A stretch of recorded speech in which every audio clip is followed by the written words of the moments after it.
अध्याय 226। हर कोई सहायता क्यों कर रहा है। हमारे प्यारे पैट्रियन दानदाताओं को धन्यवाद। सिमोन ब्लैकवुड, सीआईए और ईटीआई, बहुत सराहना की। क्या ये बुरा है कि जब मैंने एलटीएक्स को पढ़ते हुए पढ़ा तो मेरे दिमाग में वह दुष्ट लड़की वाला दृश्य कौंध गया जिसमें वह कहती है, अंदर आ जाओ, हम खरीदारी करने जा रहे हैं। मुझे माफ करना यान भाई, मुझे पता है कि मैं गलत था।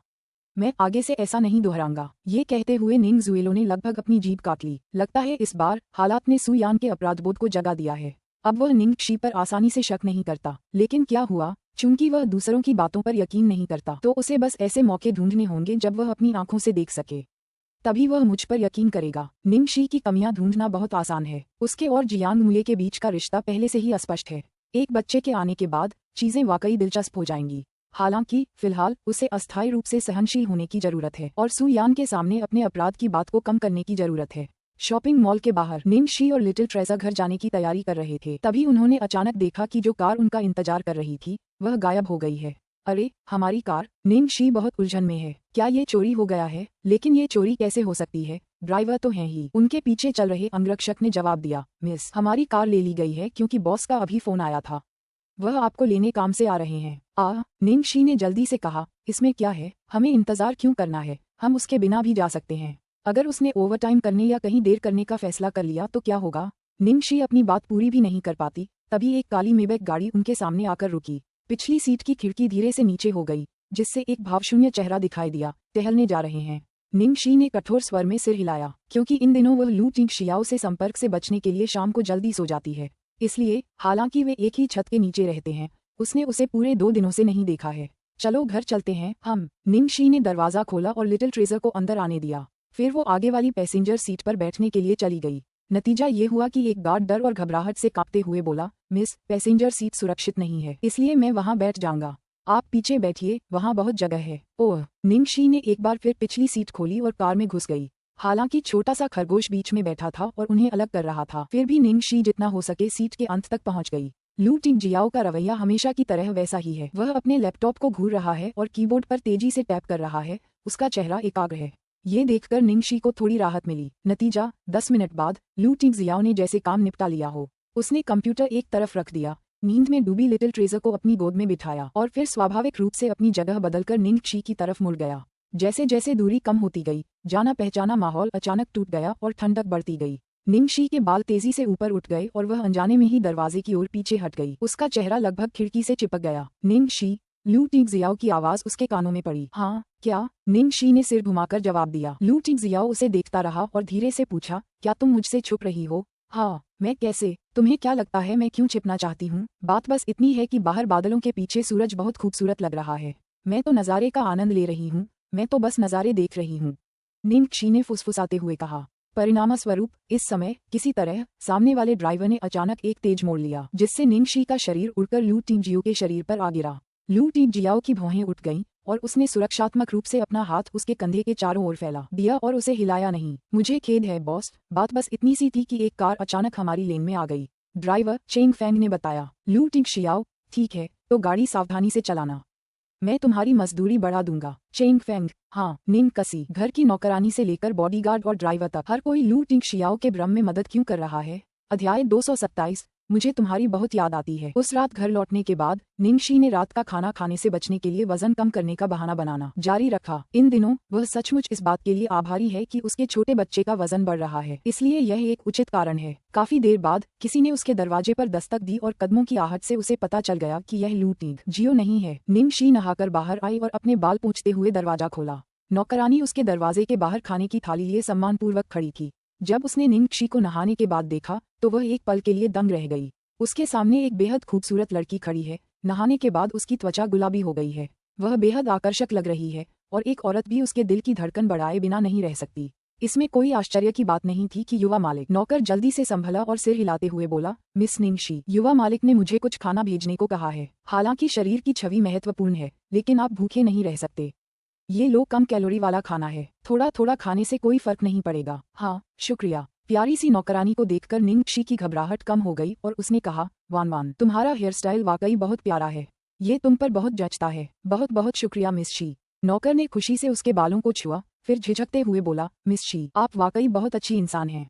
दरअसल मुझे लगता है कि आप अपने युवा मालिक के साथ खास तौर पर अच्छी हैं। अगर आप उनकी माँ बन जाएं, तो हम आपका साथ देंगे, वरना अगर हमारा रिश्ता किसी और षड्यंत्रकारी औरत के साथ हो गया तो हम बहुत दुखी हो जाएंगे। नींद कसी। ओह, नौकरानियां भी सहायता क्यों करने लगी हैं? मुझे अकेला छोड़ दो। दरवाजे पर फिर दस्तक हुई और वान वान ने उसे एक कप दूध दिया।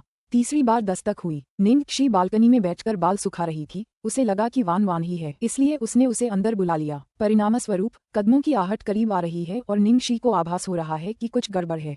जैसे ही वह मुड़ी, उसे यकीन हो गया कि लू टिंगजियो उसके चेहरे के करीब खड़ा था। निंगक्षी ने अवचेतन रूप से रेलिंग को पकड़ लिया। क्या कुछ गड़बड़ है? लू टिंगजियो ने कोई जवाब नहीं दिया, बल्कि चुपचाप उसके सामने खड़ा होकर उसे घूरता रहा। उसके सामने खड़ी लड़की ने एड़ियों तक लंबी स्कर्ट और पायजामा पहना हुआ है जो सही जगह से टाइट है। उसके बाल हल्के गीले हैं, रात की हवा में हल्के से लहरा रहे हैं और उसके गाल थोड़े लाल और गीले हैं। उसकी स्मार्ट आंखें डर और तैयारी के भाव से चमक रही हैं। निंगक्षी उसे स्तब्ध होकर घूर रही थी जब तक कि लू टिंगजियाओ ने अंत में नहीं कहा, निंगक्षी। निंगकसी। हाँ लू टिंगजियाओ, मुझे तुम्हारी याद आती है। निंगक्षी अचानक उसे घूरने लगी, लगभग यह मानते हुए कि उसे श्रवण मतिभ्रम हो रहा है। हाँ क्या? लू टिंगजियाओ के हाथ ने धीरे से उसकी एक लट उठाई और उसे उसके कान के पीछे रख दिया। ठंडे स्वर में उसने उत्तर दिया, बहुत समय हो गया तुम्हें देखे हुए। जाहिर है अभी तो सिर्फ 2 दिन ही हुए हैं। ठीक है। अरे अभी तो इसके लिए समय नहीं है। ध्यान लगाओ। ध्यान इस बात पर है कि लू टिंगजियो उसके बारे में सोच रहा था। फिर उसने सीधे उससे कहा, यह आह का सही विकास नहीं है, वो जरूर सपना देख रही होगी, है ना? बिल्कुल। हालांकि उसके व्यवहार के बहाने सुनने के बजाय लू टिंगजियाओ आगे बढ़ा, एक हाथ उसकी कमर पर फेरा, साथ ही उसका दूसरा हाथ भी उठा और उसे गले लगा लिया। वह बहुत थके हुए और प्यार भरे भाव से झुका और धीरे से अपना चेहरा उसकी गर्दन में छिपा लिया। निंगक्षी। अध्याय 228। मुझे थोड़ी देर के लिए तुम्हें थामने दो। आ आ आ आ आ आ आ हे भगवान, ये स्थिति क्या है? निंगक्षी का दिमाग मानो किसी वायरस से संक्रमित हो गया हो, पूरी तरह से अस्त व्यस्त हो गया है। जब वह आखिरकार इस उलझन से बाहर आती है तो उसकी पहली प्रतिक्रिया उसे दूर धकेलने की होती है। परिणामस्वरूप लू टिंगजियाओ ने उसे अपनी बाहों में कस लिया। उसके कानों में उसकी आवाज ऐसी सुनाई दी जैसे वह दयनीय हो, हिलना मत, कृपया मुझे थोड़ी देर के लिए अपने पास रखने दो। निंगक्षी। इस अनुरोध का जवाब वह कैसे देती? अरे आखिर लू टिंगजियाओ क्या चाहता है? हालांकि पिछले 2 दिनों से वह जानबूझकर उससे दूर रही, लेकिन उसने ये भी ध्यान रखा कि वह शक पैदा न करे। वह अचानक क्यों? 10 सेकंड बीत गए, 30 सेकंड बीत गए, 1 मिनट बीत गया, 3 मिनट बीत गए, बहुत समय हो गया। ये तो मौके का फायदा उठा रहा है। ये देखकर कि निंगक्षी अब और बर्दाश्त नहीं कर सकती, लू टिंगजियो ने उसे जाने दिया। माफ करना, मेरी गलती थी। निंगक्षी ने निगलते हुए कहा, ठीक है ठीक है ठीक है, लानत है। उसने लगभग उसके दिल को मौत के घाट उतार दिया। क्या वह आखिरकार खत्म हो गया है? दुख की बात है कि वह नहीं भी नहीं कह सकी। लू टिंगजियाओ ने लड़की के नाखुश भाव को देखा और मन ही मन मुस्कुराया। उसकी आंखों में एक खुशी की चमक थी जो नजर नहीं आ रही थी। शुभ रात्रि, जल्दी सो जाना। ओह शुभ रात्रि, आपकी रात मंगलमय हो। उसका क्या? उसे आज रात नींद नहीं आएगी। अगली सुबह, सच कहूं तो उसे पूरी रात नींद नहीं आई। निंगक्षी बिस्तर में छिपी रही और उठने की हिम्मत नहीं कर पाई। अंततः उसने चुपके से वान वान को फोन किया। निंगक्षी। वान वान, क्या तुम्हारा युवा मालिक काम पर गया है? वान वान, नहीं, लेकिन युवा मालिक बहुत व्यस्त हैं। जब से वे उठे हैं फोन बज रहा है। उनके सहायक चेंग भी जल्दी से आए और युवा मालिक से पूछा कि वे काम पर कब जाना चाहते हैं। और तब तो फिर जवान मालिक अभी भी नहीं गया।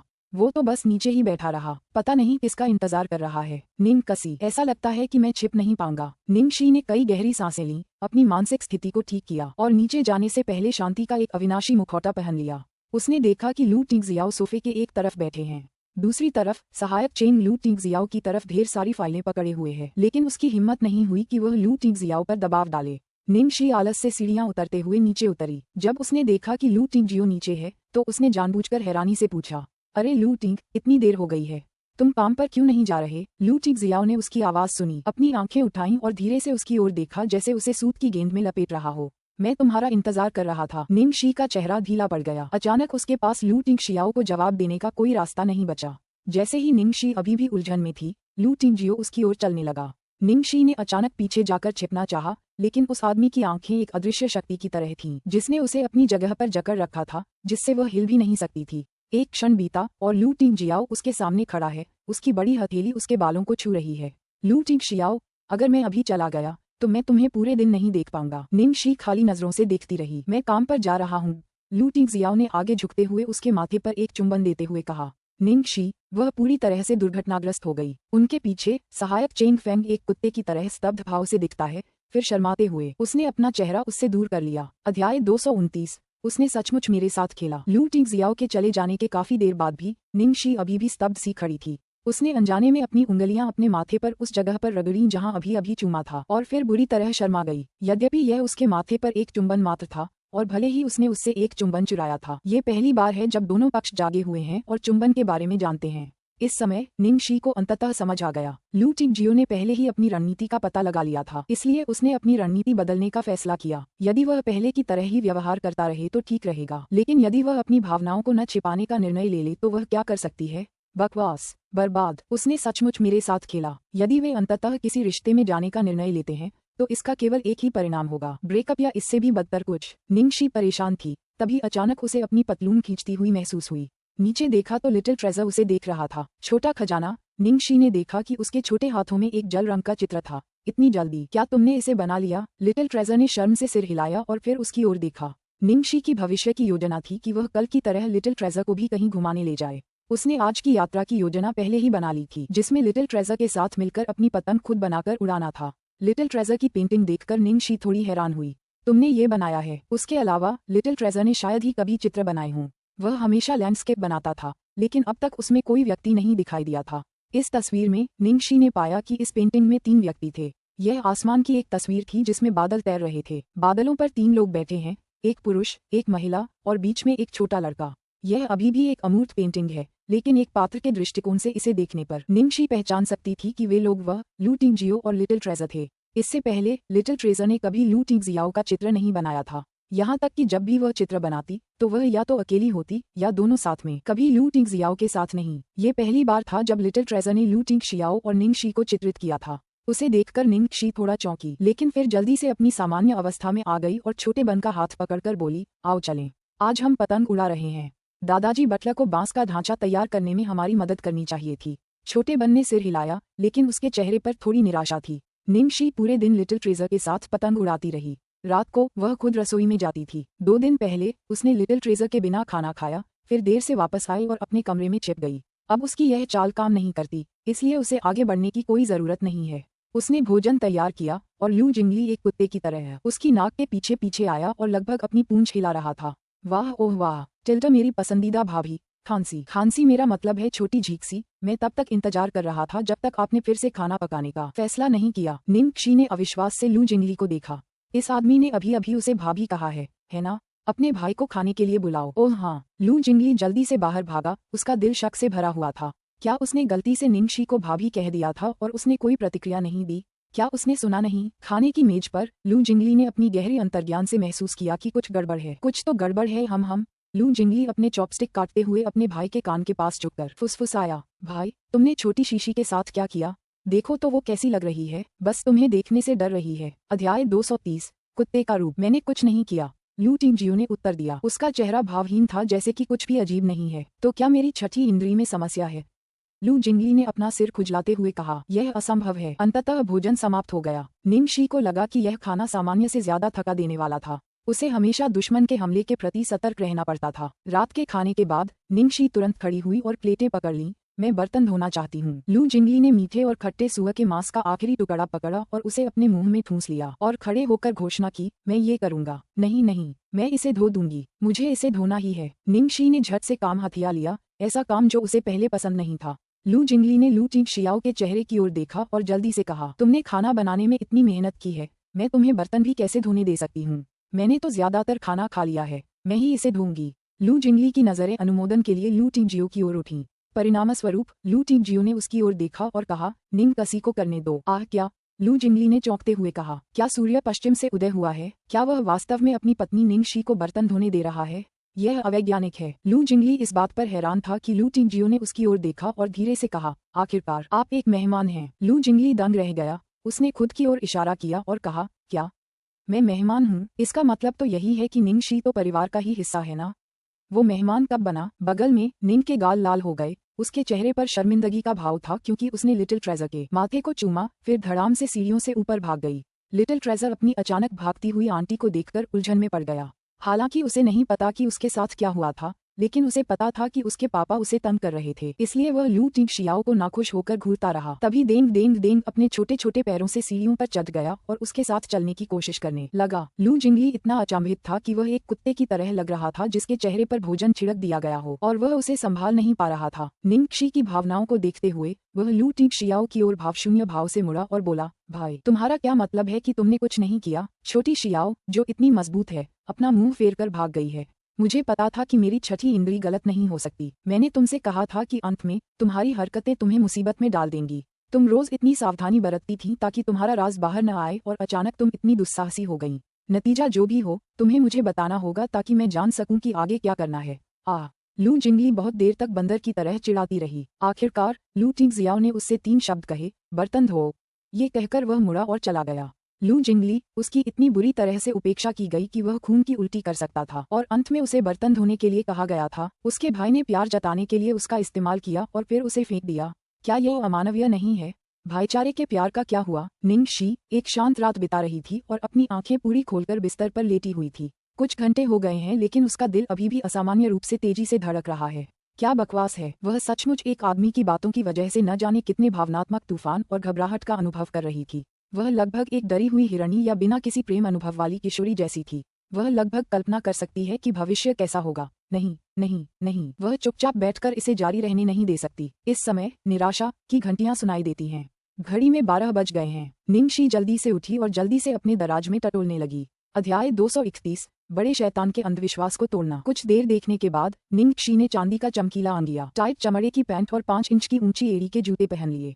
फिर उसने इतना स्मोकी मेकअप किया कि उसकी अपनी माँ भी उसे पहचान न पाए। लोग जानते हैं कि आधी रात को सिंड्रेला एक खूबसूरत पोशाक पहनकर अपनी कद्दू गाड़ी लेकर राजकुमार से मिलने महल जाती थी। दूसरी ओर वह आधी रात को ही अपना मेकअप करती है और उस बड़े शैतान से बचने के लिए नाइट क्लबों की ओर निकल पड़ती है। अरे पिछले 2 दिनों से लू टिंगजियो व्यस्त है, इस समय उसे जागना चाहिए, है ना? निंगक्षी बालकनी में अध्ययन कक्ष की ओर गई और देखा कि लू टिंगजियो अभी भी वहीं है और डेस्क लैंप जलाए हुए है। इसलिए वह दृढ़तापूर्वक दौड़ी और दरवाजा खटखटाया। वह उसे चमकाने की कोशिश कर रही है, उसकी आंखों को अंधा करने की कोशिश कर रही है।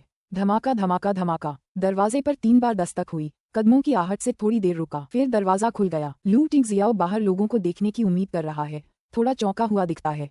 मेरे एक दोस्त ने मुझे पीने के लिए बाहर चलने को कहा था, इसलिए मैं तुम्हें बताने आई हूँ। निंगक्षी ने लू टिंगशियाओ की प्रतिक्रिया जानने की उत्सुकता से कहा। लू टिंगशियाओ के आश्चर्य का भाव गायब हो गया और उसने सिर हिलाया जैसे कि उसकी अतिरंजित पोशाक पर ध्यान नहीं दे रहा हो। ठीक है, मजे करो। इतना कहकर उन्होंने आगे कहा, मुझे ड्राइवर से आपको ले जाने के लिए कहने की जरूरत नहीं है ना? निंगक्षी बस खाली आंखों से देखती रही। नहीं, मैंने बाइक चलाने की योजना बनाई थी। उसने खुश होने के लिए एक गहरी सांस ली और फिर जाने के लिए मुड़ गई। लू टिंगजियाओ अचानक उसकी ओर आया। वह क्या चाहता है? निंगक्षी ने अनजाने में एक कदम पीछे हट लिया, लेकिन लू टिंगशियाओ के हाथ से बच नहीं पाए। उसकी उंगलियां उसके कानों को छू गईं और धीरे से दबा दीं। निंगक्षी के शरीर के बाल एक एक करके खड़े हो गए और उसकी चकित नजर लू टिंगजियो पर पड़ी।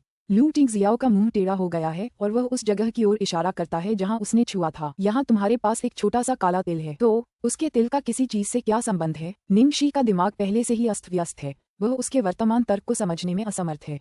आपने ये पोशाक और मेकअप पहना है, इसलिए हालांकि ज्यादातर लोग आपको पहचान नहीं पाएंगे। ये तिल बहुत ही विशिष्ट और पूरी तरह से खुला हुआ है।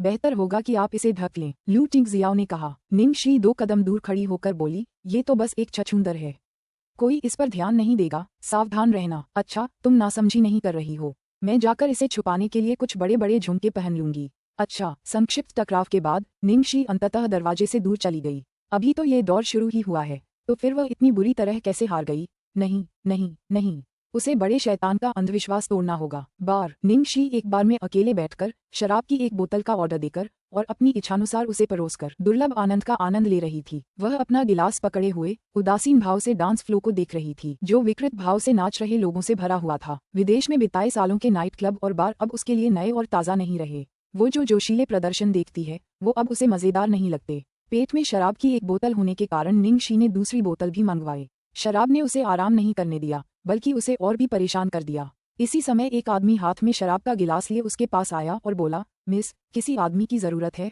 वह व्यक्ति 30 वर्ष से अधिक आयु का प्रतीत होता है। उसका पहनावा, रूप और व्यवहार किसी अभिजात वर्ग जैसा है। जितनी देर में उसने अपनी शराब की बोतल पी, बार में कई मर्दों ने उसे देखा, लेकिन निंगक्षी का रूप किसी अनुभवी महिला जैसा था, इसलिए ज्यादातर लोगों की हिम्मत नहीं हुई कि वह उसे घूरे। अध्याय 232, यदि आप जल्द ही कोई कदम नहीं उठाते हैं तो आप हरे हो जाएंगे। निंगशी ने उस आदमी की बाईं अनामिका उंगली पर नजर डाली।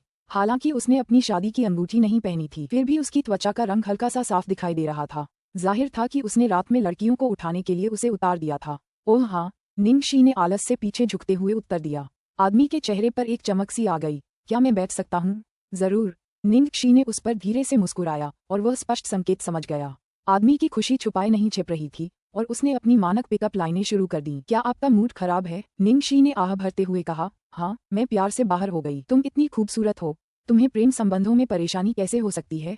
कौन आदमी इतना बेवकूफ है जो तुमसे नाता तोड़ ले? उसने चेहरे पर हैरानी भरे भाव के साथ जवाब दिया। यह मैं ही थी जिसने उसे छोड़ दिया। अहमद का मतलब ये है कि अब तुम क्रोधित हो? हाँ, मैं नाइट क्लब में सिर्फ डेट ढूंढने आई थी, बस यूं ही खेलने आई थी। लेकिन जब उसे पता चला तो उसने इस बारे में बहुत हंगामा मचा दिया। क्या ये बहुत परेशान करने वाली बात नहीं है?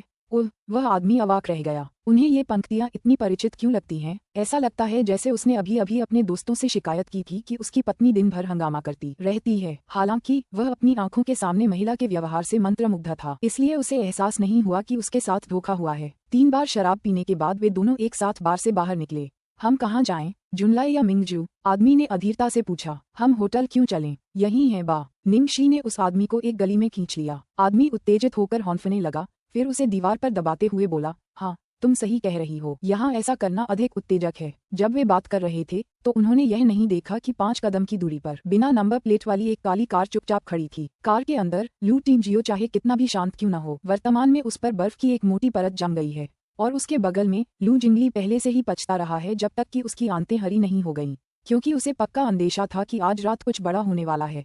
इसलिए वह पूरी रात सो नहीं पाया और वास्तव में उसने अनजाने में अपनी खिड़की से निंगशी को, उसके पीछे उसके भाई को घर से निकलते हुए देख लिया और इस प्रकार वह बेशर्मी से उसके पीछे पीछे चला गया। लेकिन उसने कभी सोचा भी नहीं होगा चीजें इस स्तर तक आगे बढ़ गई हैं। वह जल्द ही अपने भाई का चेहरा बर्दाश्त करने में असमर्थ हो जाता है, जो इतना डरावना है कि वह भूखे शिशुओं को रोने से रोक सकता है।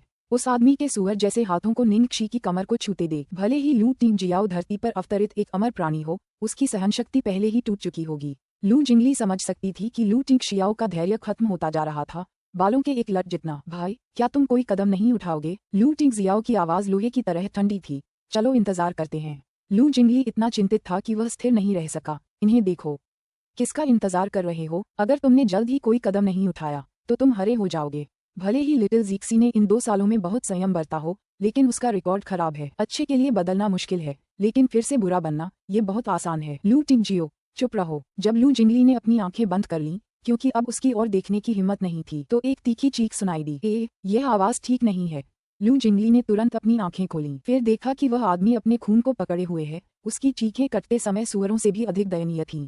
इसके तुरंत बाद निंगशी ने उसे फिर से लात मारी। वह आदमी जमीन पर मुंह के बल गिर पड़ा और जब वह उठने ही वाला था तो निंगशी ने उसकी पीठ पर पैर रख दिया। उसकी थोड़ी जमीन पर थी और उसके होठों के कोने से ताजा खून टपक रहा था। लू जिंगली को दृश्य देखकर ही दर्द महसूस हुआ। वह इसे और नहीं देख सका और अपनी आंखें ढक लीं। भाभी बहुत क्रूर हैं। आहा हा हा। अध्याय 233। अकेले आनंद लेने के बजाय साथ मिलकर आनंद लेना। निंगशी की हरकतें एकदम सही थीं, बहते पानी की तरह सहज। ऐसा लग रहा था जैसे वो इस तरह की चीजें अक्सर करती रहती हो। अंत में उसने अपने पैर को आदमी की पीठ पर रखने की मुद्रा बनाए रखी। उसकी कोहनी घुटने पर थी, जबकि उसका परी जैसा चेहरा पहले से ही एक गुंडे का हो गया था, जो आत्मविश्वास और अहंकार से भरा था। मुझे अपना फोन दो। उस बदमाश को तब तक पीटा गया जब तक उसे चक्कर और घबराहट महसूस नहीं होने लगी, और अब लड़ने की ताकत न बची थी। वह बस रहम की भीख मांग रहा था। मेरा फोन मेरी जेब में है, मेरा बटुआ भी वहीं है, मेरे बैग में एक अंगूठी भी है, मैं ये सब तुम्हें दे दूंगा।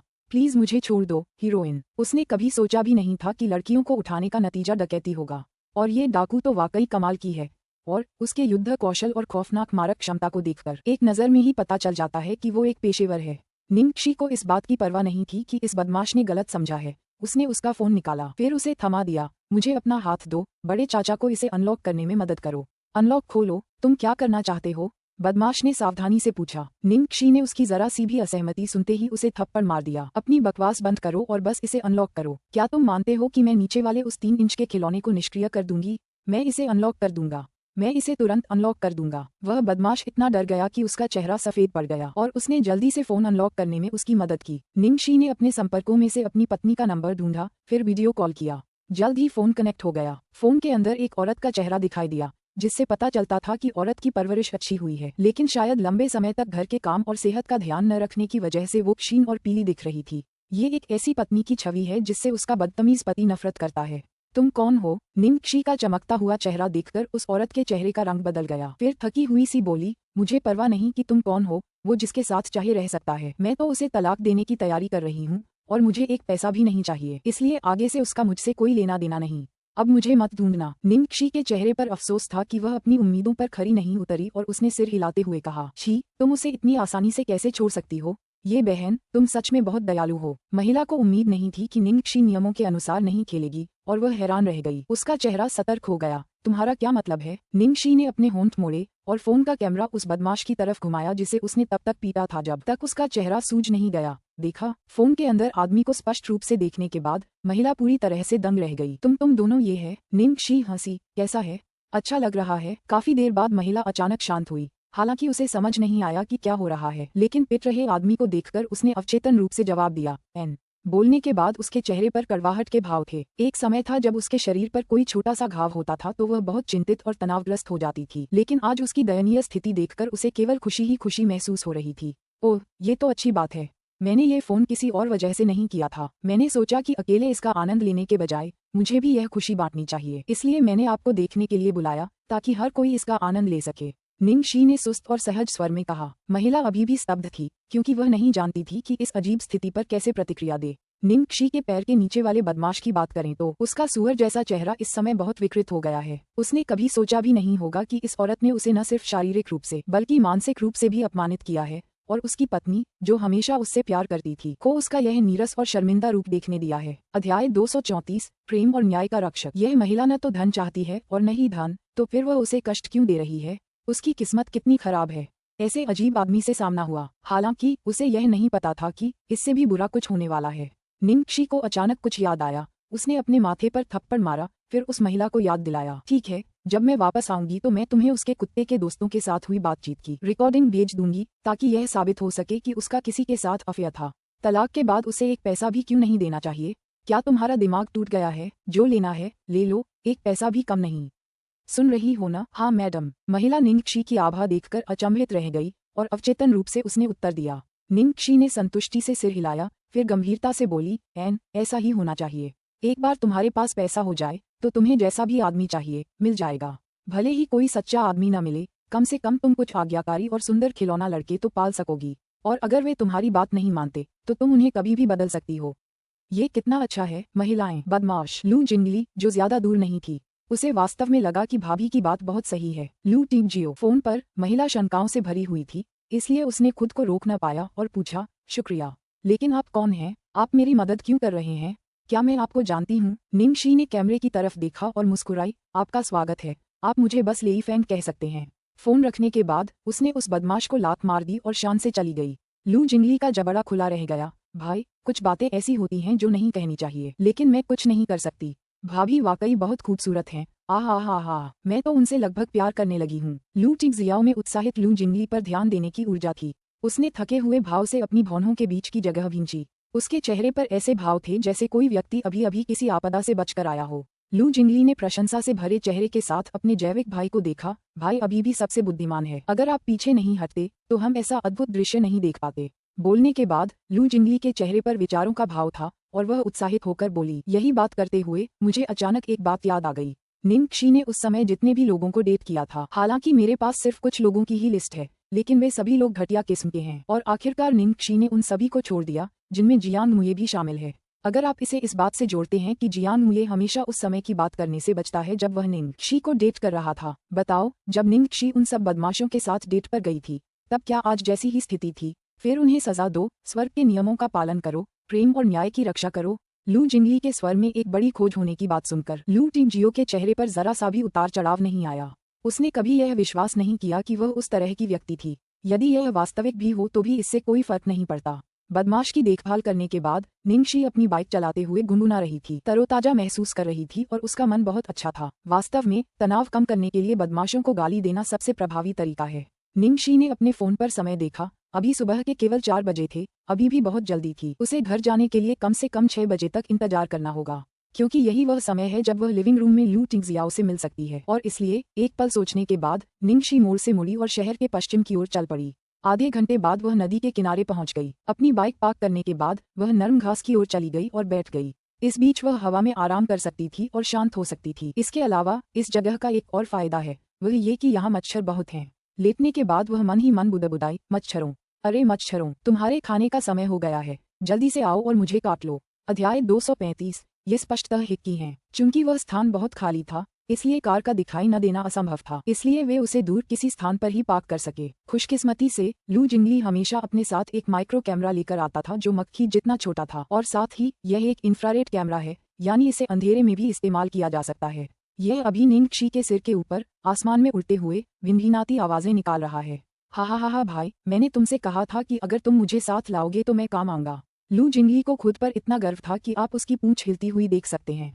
कार की स्क्रीन पर निंगशी को रात के आसमान के नीचे घास पर लेटे हुए देखा जा सकता है। उसके होंठ हिलते हुए दिखाई दे रहे हैं और वह कुछ ऐसा कह रही है, मच्छर आओ और मुझे जल्दी से काट लो। क्या भाभी ने ज्यादा पी ली है? वो खास तौर पर मच्छरों को खाना खिलाने यहाँ क्यों आए हैं?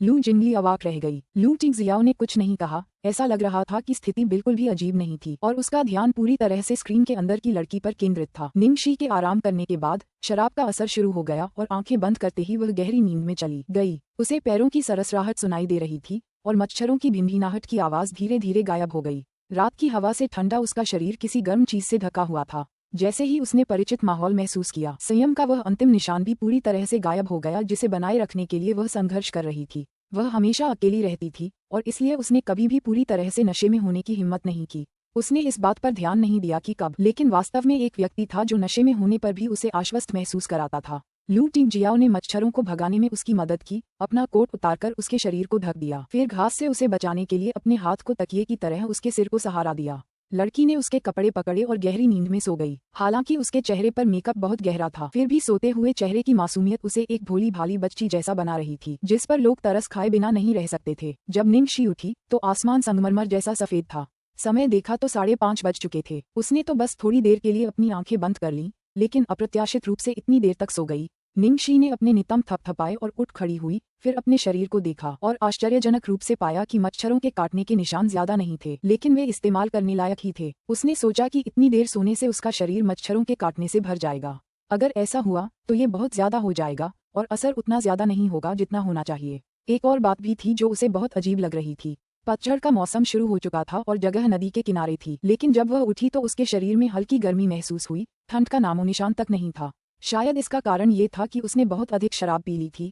आधे घंटे बाद निंगशी लू के घर वापस चली गई। समय 6 बजे का था। लिविंग रूम में लू टिंगजियाओ हमेशा की तरह एक अनुभवी अधिकारी की तरह चाय पी रहे थे और अखबार पढ़ रहे थे। अब तक तो सब कुछ सुचारू रूप से चल रहा था। लू टिंगजियो, सुप्रभात। निंगशी कमरे में आए और नमस्ते कहने की पहल की। सुप्रभात, तुम वापस आ गए। लू टिंगजियाओ ने अपना सिर अखबार से उठाया। निंगशी ने चुपके से लू टिंगजियो के हाव भाव देखे, फिर उसे एहसास हुआ कि चेहरे के पक्षाघात से पीड़ित व्यक्ति के हाव भाव देखना बहुत मुश्किल था। अधिकांश समय वह भावशून्य रहता है, जैसा कि इस समय है। निंगशी ने हार नहीं मानी। वह सामने वाले सोफे पर बैठ गई और जानबूझकर उसकी गर्दन को भी छुआ। इतने पास बैठकर तो उसे ध्यान देना चाहिए, है ना? दरअसल लू टिंगजियाओ की नजरें उसकी गर्दन और नंगी त्वचा पर पड़े अस्पष्ट लाल निशानों पर घूम रही थीं, और उसके तुरंत बाद उसकी भौहें गहरी हो गईं। निंगशी ने ऐसा दिखावा किया जैसे उसने ध्यान ही नहीं दिया और जम्हाई लेते हुए बोली, इतनी नींद आ रही थी, बहुत थकान हो रही थी। लू टिंगजियाओ ने पूछा, मच्छरों ने तुम्हारे शरीर को इस हालत में क्यों काट लिया है? पफ कफ कफ। निंगशी लगभग अपनी ही लार से दम घुटने से मर गई थी। गंभीरता से, ऐसी स्थिति में जहां मैं इस तरह के कपड़े पहनकर नाइट क्लब में गई और फिर सुबह घर लौटी, एक सामान्य वयस्क की तरह, इन सभी अस्पष्ट निशानों को देखकर क्या सबसे पहले जो चीज मेरे दिमाग में आए वह हिक्की नहीं होनी चाहिए? अध्याय 236। एक तरफा प्रभुत्व। आप ऐसा क्यों सोच रहे हैं कि मुझे मच्छरों ने काटा है? वो जहाँ जाती थी वो बार था। बार? उसे मच्छर कैसे काट सकते थे? बड़े साहब, आपकी उच्च बुद्धि और तर्क कहाँ है? लेकिन वह उसे सीधे ये तो नहीं बता सकती थी कि ये हिक्की हैं। ये बहुत अजीब होगा। योजना विफल हो गई। निंगशी इतना दुखी हो गई कि वह मरना चाहती थी। इस बीच लू टिंगजियाओ ने अपना अखबार नीचे रखा, टीवी कैबिनेट के पास गया, एक छोटी सफेद बोतल निकाली और उसकी ओर चला गया। निंगशी ने सतर्कता से अपना सिर उठाया। बड़े भाई, आप क्या करना चाहते हैं? यह मरहम मच्छरों के काटने पर बहुत असरदार है। लू टिंगशियाओ ने बोतल का ढक्कन खोला, थोड़ा मरहम निकाला और उसे अपनी हथेलियों में मसला। फिर अपनी गर्म हथेलियां सीधे उसकी गर्दन पर रख दी। जिस क्षण हथेलियां एक दूसरे के संपर्क में आईं, निंगशी को बिजली का झटका लगा और वह आश्चर्य से चमक उठी। मैं ये काम खुद करूंगी, हिलना बंद करो, मेरे हाथ मरहम से भरे हैं। लू टिंगशियाओ ने उसे रोका। उसकी खुरदरी उंगलियां धीरे धीरे उसकी गर्दन, कॉलरबोन और पीठ पर मालिश कर रही थीं, जिससे उसे दवा का असर महसूस हो रहा था। उसके चेहरे पर एक गंभीर भाव था, मानो वह कोई बहुत ही महत्वपूर्ण और निर्णायक फैसला ले रहा हो। मरहम की वजह से उसकी उंगलियां जिन जगहों को छूती हैं, वहां ठंडक महसूस होती है, लेकिन त्वचा के नीचे धीरे धीरे आग सुलग रही है। लंबे समय के बाद लू टिंगशियाओ ने आखिरकार मरहम लगाने का काम पूरा कर लिया। कैसा है? निंगशी अचानक अपने विचारों से बाहर आए, मच्छरों के काटे हुए स्थानों को छुआ और पलकें झपकाईं। फिर आश्चर्य से बोली, ये तो जादुई है। अब सचमुच खुजली नहीं होती। ये कैसा मरहम है? यह इतना असरदार क्यों है? जब निंगशी को एहसास हुआ कि उसने अभी क्या कहा था, तो उसे अपनी जीभ काटने की इच्छा हुई। उसने अप्रत्याशित रूप से सच उगल दिया। ऐसा लगता है कि उसे पहले जो पूर्वाभास हुआ था वह बिल्कुल सच है। वह सचमुच बुरी तरह पराजित हुई है। निंगशी ने दुखी होकर अपना सिर नीचे कर लिया, एक पराजित बिल्ली के बच्चे की तरह। असंतोष का स्वर। लू टिंगजियो, मैंने शराब पी ली है। कभी कभार पीना ठीक है। मैं लिटिल ट्रेजर को इस बारे में अंधेरे में रखने में आपकी मदद करूंगा। मैं एक नाइट क्लब गया था। जब तक आप अपनी सुरक्षा के प्रति सतर्क हैं, तब तक ये ठीक है। और मैं घर वापस नहीं लौटी। लू टिंगशियाओ, क्या तुम बिल्कुल नाराज नहीं हो? निंगशी अंततः अपनी सहनशीलता खो बैठी। तुम चाहती हो कि मैं गुस्सा हो जाऊं? लू टिंगजियाओ ने शांति से उसकी आंखों में गहराई से देखते हुए कहा। निंगशी की आंखें चौड़ी हो गईं। वह अभी अभी शह और मात खा गई है। लू टिंगशियाओ ने उसके बालों पर चिपके हुए पत्ते को हटाने में उसकी मदद की। मैंने तुमसे पहले भी कहा था कि तुम इस जगह को अपने घर की तरह रख सकती हो और जो चाहो कर सकती हो। तभी लू टिंगशियाओ अचानक रुका और बोला, दरअसल मैं नहीं चाहता कि तुम देर रात बार नाइट क्लब या ऐसी किसी भी जगह पर अकेले रहो, क्योंकि मैं बहुत चिंतित हो जाऊंगा और मेरी नींद उड़ जाएगी। फिर भी मैं तुम्हारी आजादी का सम्मान करूंगा। निंगशी की छाती में कामदेव का तीर घुस गया। हो, अब इस युद्ध को लड़ने का कोई रास्ता नहीं है। दुश्मन बस एक तरफा है, प्रभुत्व। उसके बाद से निंगशी ने पूरे एक सप्ताह तक लगातार बार का दौरा किया, लेकिन ये पूरी तरह से व्यर्थ था। इसका एकमात्र प्रभाव ये था, लगातार कुछ बदमाशों पर नजर रखने के कारण पूरे शहर के बार अधिक विनियमित हो गए हैं और जो लोग सुंदर महिलाओं से मिलते हैं वे अधिक सतर्क हो गए हैं। कुछ भी सुचारू रूप से चल रहा है। निंगशी आखिरकार थोड़ी शांत हुई और बेशक लिटिल ट्रेजर को खेलने के लिए हर जगह ले जाना नहीं भूली, इसलिए वे शहर की लगभग सभी मनोरंजक जगहों पर गए। इस अवधि की सबसे बड़ी उपलब्धि यह है कि निंगशी की संगति में लिटिल ट्रेजर का व्यक्तित्व और भी ज्यादा खुला हुआ हो गया है। अब उसे बाहर जाने में डर नहीं लगता और अब भी वह बोलने से हिचकिचाता है और थोड़ा अंतर्मुखी है। बस वह लगभग एक सामान्य बच्चे जैसा ही है। ये बेहतरीन है। इस प्रगति के साथ वह जाते समय अपने दिल को शांत रख सकेगी। अध्याय 237, छोटा खजाना भेजना। एक सुबह निंगशी नीचे जाती है और एक ऐसा क्षण देखती है जो लंबे समय से नहीं देखा गया था। लिटिल बन और बिग बन एक दूसरे के सामने डाइनिंग टेबल पर बैठे थे। एक का चेहरा हिमशैल जैसा था और दूसरे का चेहरा छोटे हिमशैल जैसा था, जिससे माहौल तनाव से भरा हुआ था। ये स्थिति क्या है? इस पिता पुत्र की जोड़ी को झगड़ते हुए काफी समय हो गया है। तुम दोनों को क्या हुआ है? निंगशी ने संदेह से पूछा। निंगशी की आवाज सुनकर लिटिल बन को ऐसा लगा जैसे वह अपने उद्धारकर्ता को देख रहा हो और उसने तुरंत उसके पैर को इस भाव से गले लगा लिया जैसे कि लू टिंगजियो उसे बेचने वाला था। निंगशी ने थोड़ी देर के लिए लिटिल ट्रेजर को दिलासा दिया, फिर लू टिंगजियो की ओर मुड़ी। लू टिंगजियो, क्या हुआ? लू टिंगशियाओ ने आंखें उठाकर कहा, मैं उसे कुछ दिनों के लिए अपने माता पिता के घर भेजने की तैयारी कर रहा था। बड़े बुजुर्गों ने उसे बहुत समय से नहीं देखा था। उन्हें उसकी बहुत याद आती थी, तो यह इस तरह था। निंगशी ने अपना सिर हिलाया क्योंकि वह जानती थी ये देखकर छोटा बन घबरा जाता है। उसकी बड़ी बड़ी आंखें तुरंत पानी से भर जाती हैं। इस प्रकार निंगशी का दिल तुरंत नर्म पड़ जाता है। वह लू टिंगजियो को देखते हुए अपना सिर रगड़ती है। क्या इसके अलावा कोई और रास्ता नहीं है? लू टिंगशियाओ ने उसे एक नजर देखा। हाँ, मेरे माता पिता को कुछ दिनों के लिए आने दो। चलो लिटिल ट्रेजर को भेज देते हैं। निंगशी ने दृढ़ता से कहा। सॉरी लिटिल बन, यह आंटी की मर्जी के भी खिलाफ है। लिटिल बन को तुरंत झटका लगा। उसके छोटे से चेहरे पर पिताजी मुझ पर प्यार नहीं करते, माँ मुझसे प्यार नहीं करती के भाव के साथ वह सीढ़ियों से अपने कमरे में चला गया। निंगजियाओ ने सूखी हंसी हंसी। मैं जाकर उसे मना लूंगा। ऊपर निंगशी ने लिटिल बन के कमरे का दरवाजा खटखटाया। छोटे खजाने, चाची के लिए दरवाजा खोलो। ठीक है। कमरे से कोई प्रतिक्रिया नहीं आई। क्या तुम सचमुच मुझे नजरअंदाज करोगे? कमरे से अभी भी कोई प्रतिक्रिया नहीं आई है। ऐसा लगता है कि वह सचमुच गुस्से में है। निंगशी ने आह भरी। अब कोई चारा न था, इसलिए उसके पास बस नीचे जाकर बाहर जाने का ही विकल्प था। ये देखकर लू टिंगशियाओ ने बिना सिर उठाए कहा, नंगे हाथों से ऊपर मत चढ़ो। बटलर से कहो कि तुम्हारे लिए सीढ़ी तैयार कर दे। निंगशी ने जब उसकी बात सुनी तो लड़खड़ाकर गिरते गिरते बची। क्या ये आदमी उसके पेट में पल रहा कीड़ा है? उसे कैसे पता चला कि वो खिड़की फांदकर अंदर जाने वाली है? कितना घृणित। इन दिनों उसने पाया कि लू टिंगजियो उसे ज्यादा समझता जा रहा है। कई बार तो बस थोड़ी सी हरकत या हाव भाव से ही वह समझ जाता है कि वह क्या सोच रही है और अगले ही पल क्या करने वाला है। 5 मिनट बाद निंगशी सीढ़ी पर चढ़ गई और आसानी से लिटिल ट्रेजर के कमरे में पहुंच गई। जैसे ही छोटे लड़के ने उसे देखा, उसकी आंखों में आंसू आ गए और वह उसकी बाहों में गिर पड़ा। उसका छोटा सा चेहरा शिकायत से भरा हुआ था। अभी जब उसके कमरे के बाहर से कोई प्रतिक्रिया नहीं आई तो उसने सोचा कि निंगशी वास्तव में अब उसे नहीं चाहती। निंगशी का दिल दुख रहा था और उसने नन्हे बन को गले लगाते हुए कहा, बेबी, आंटी हमेशा तुम्हारे साथ खड़ी रहेंगी, लेकिन इस बार आंटी को सचमुच लग रहा है कि तुम्हें जाना चाहिए। जरा सोचो, तुम्हारे दादा दादी का सिर्फ एक ही लाडला पोता है, वो तुम हो। वो तुम्हें बहुत प्यार करते हैं, फिर भी तुम्हारी खातिरदारी करने के लिए वो तुमसे मिलने की हिम्मत भी नहीं करते। लिटिल ट्रेजर ने अपना सिर नीचे कर लिया। एक क्षण बाद उसने अपना व्हाइट बोर्ड उठाया और लिखा, एक साथ। उसका मतलब था कि निंगशी उसके साथ चले। निंगशी ने अजीब तरह से खांसते हुए कहा, यह संभव नहीं है। वह इस समय लू टिंगजियाओ के माता पिता से कैसे मिल सकती है? आंटी जल्द ही काम पर जाने वाली हैं, इसलिए मेरे पास समय नहीं होगा। निंगशी को एक अच्छा बहाना मिल गया। फिर उसने जल्दी से उसे शांत किया, लेकिन आंटी तुम्हें और तुम्हारे पापा को साथ लेकर तुम्हें भेज सकती हैं। अच्छा व्यवहार करो। लिटिल ट्रेजर तो 5 साल का हो गया है। इस दौरान तुमने बहुत तरक्की की है। तुम दिन ब दिन ज्यादा समझदार और स्मार्ट होते जा रहे हो। ये छोटी सी बात तुम जरूर कर सकते हो, है ना? निंगशी ने छोटे बन को पकड़ लिया, उसे चूमा, उसे आधे घंटे तक कोमल आवाज में पुचकारती रही, तब जाकर छोटा बन मान गया। अध्याय 238। वह बहुत अच्छी है। लू परिवार का घर पहाड़ी के बीचों बीच एक विशाल पहाड़ी क्षेत्र में स्थित है। मुख्य द्वार से घर तक पहुंचने में लगभग 20 मिनट पैदल चलना पड़ता है। दोनों ओर हरे भरे पेड़ हैं और दृश्य अत्यंत सुंदर है। ऐसा कहा जाता है कि इस स्थान पर एक ड्रैगन पोत है, जो शहर का सबसे मूल्यवान फेंग शुई स्थान है। लिटिल ट्रेजर के आशीर्वाद से उसे ये सब पता चल गया। कार की खिड़की से देखने पर निंगशी ने देखा कि लू के बुजुर्ग पहले से ही दरवाजे पर खड़े हैं। उनके चेहरे उत्सुकता से भरे हुए हैं, बिल्कुल सामान्य परिवार के बुजुर्गों की तरह जो अपने पोते पर बहुत प्यार लुटाते हैं। निंगशी अपनी बाहों में पकड़े नन्हे बन को थपथपाती है। चलो, आंटी ने जो कहा था उसे मत भूलना। शुभकामनाएं। निंगशी की उत्साह और उत्सुकता भरी आंखों में देखते हुए छोटे बन ने दृढ़ता से सिर हिलाया। लू टिंगजियो उसके हाथों को पकड़े हुए ड्राइववे पर नीचे जा रहा था और वह हर कदम पीछे मुड़ रहा था। अपने प्रिय पोते को देखने के बाद लू परिवार के बुजुर्गों के चेहरे पर आश्चर्य छा जाता है और वे जल्दी से उसका स्वागत करते हैं। मैडम लू इतनी उत्साहित हैं कि उनकी आंखों से आंसू बहने लगे और भौहें चढ़ाकर बगल में खड़े अपने सबसे बड़े बेटे पर बड़बड़ाते हुए बोली, तुम बदमाश, तुम्हारी वजह से ही हमें अपने छोटे से खजाने को न देख पाने का दुख सहना पड़ रहा है। तुमने अभी तक हमारी बहू को नहीं लुभाया है। लू टिंगजियाओ ने अपना गला साफ करते हुए उन्हें संकेत दिया कि पीछे वाली कार में कोई है और इस दूरी पर यह संभव है कि निंगशी सुन सके। वास्तव में निंगशी सचमुच सुनने में सक्षम है। इस बात का फायदा उठाते हुए कि कार के बाहर खड़े लोग अंदर बैठे लोगों को देख नहीं पा रहे हैं, निंगशी ने खिड़की से कान लगाकर उनकी बातें सुनने की कोशिश की।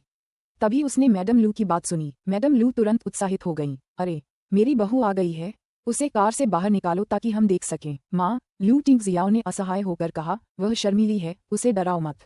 निंगशी ने सिर हिलाते हुए कहा, हाँ, मुझे शर्म आ रही है, कृपया मुझे बाहर आने के लिए मत कहिए। सौभाग्य से मास्टर लू ने एक ऐसा वाक्य कहा जिसने सभी का ध्यान बटा दिया। लिटिल ट्रेजर क्या लिख रहा है? मास्टर लू ने प्रश्नवाचक स्वर में पूछा। अपने पति की बात सुनने के बाद मैडम लू ने भी देखा कि लिटिल ट्रेजर अपना सिर गड़ाकर कुछ लिख रहा है। कुछ ही क्षण बाद लिटिल ट्रेजर ने अपना व्हाइट बोर्ड उठाया और अपनी बड़ी चमकदार काली आंखों से अपने दादा दादी को देखा।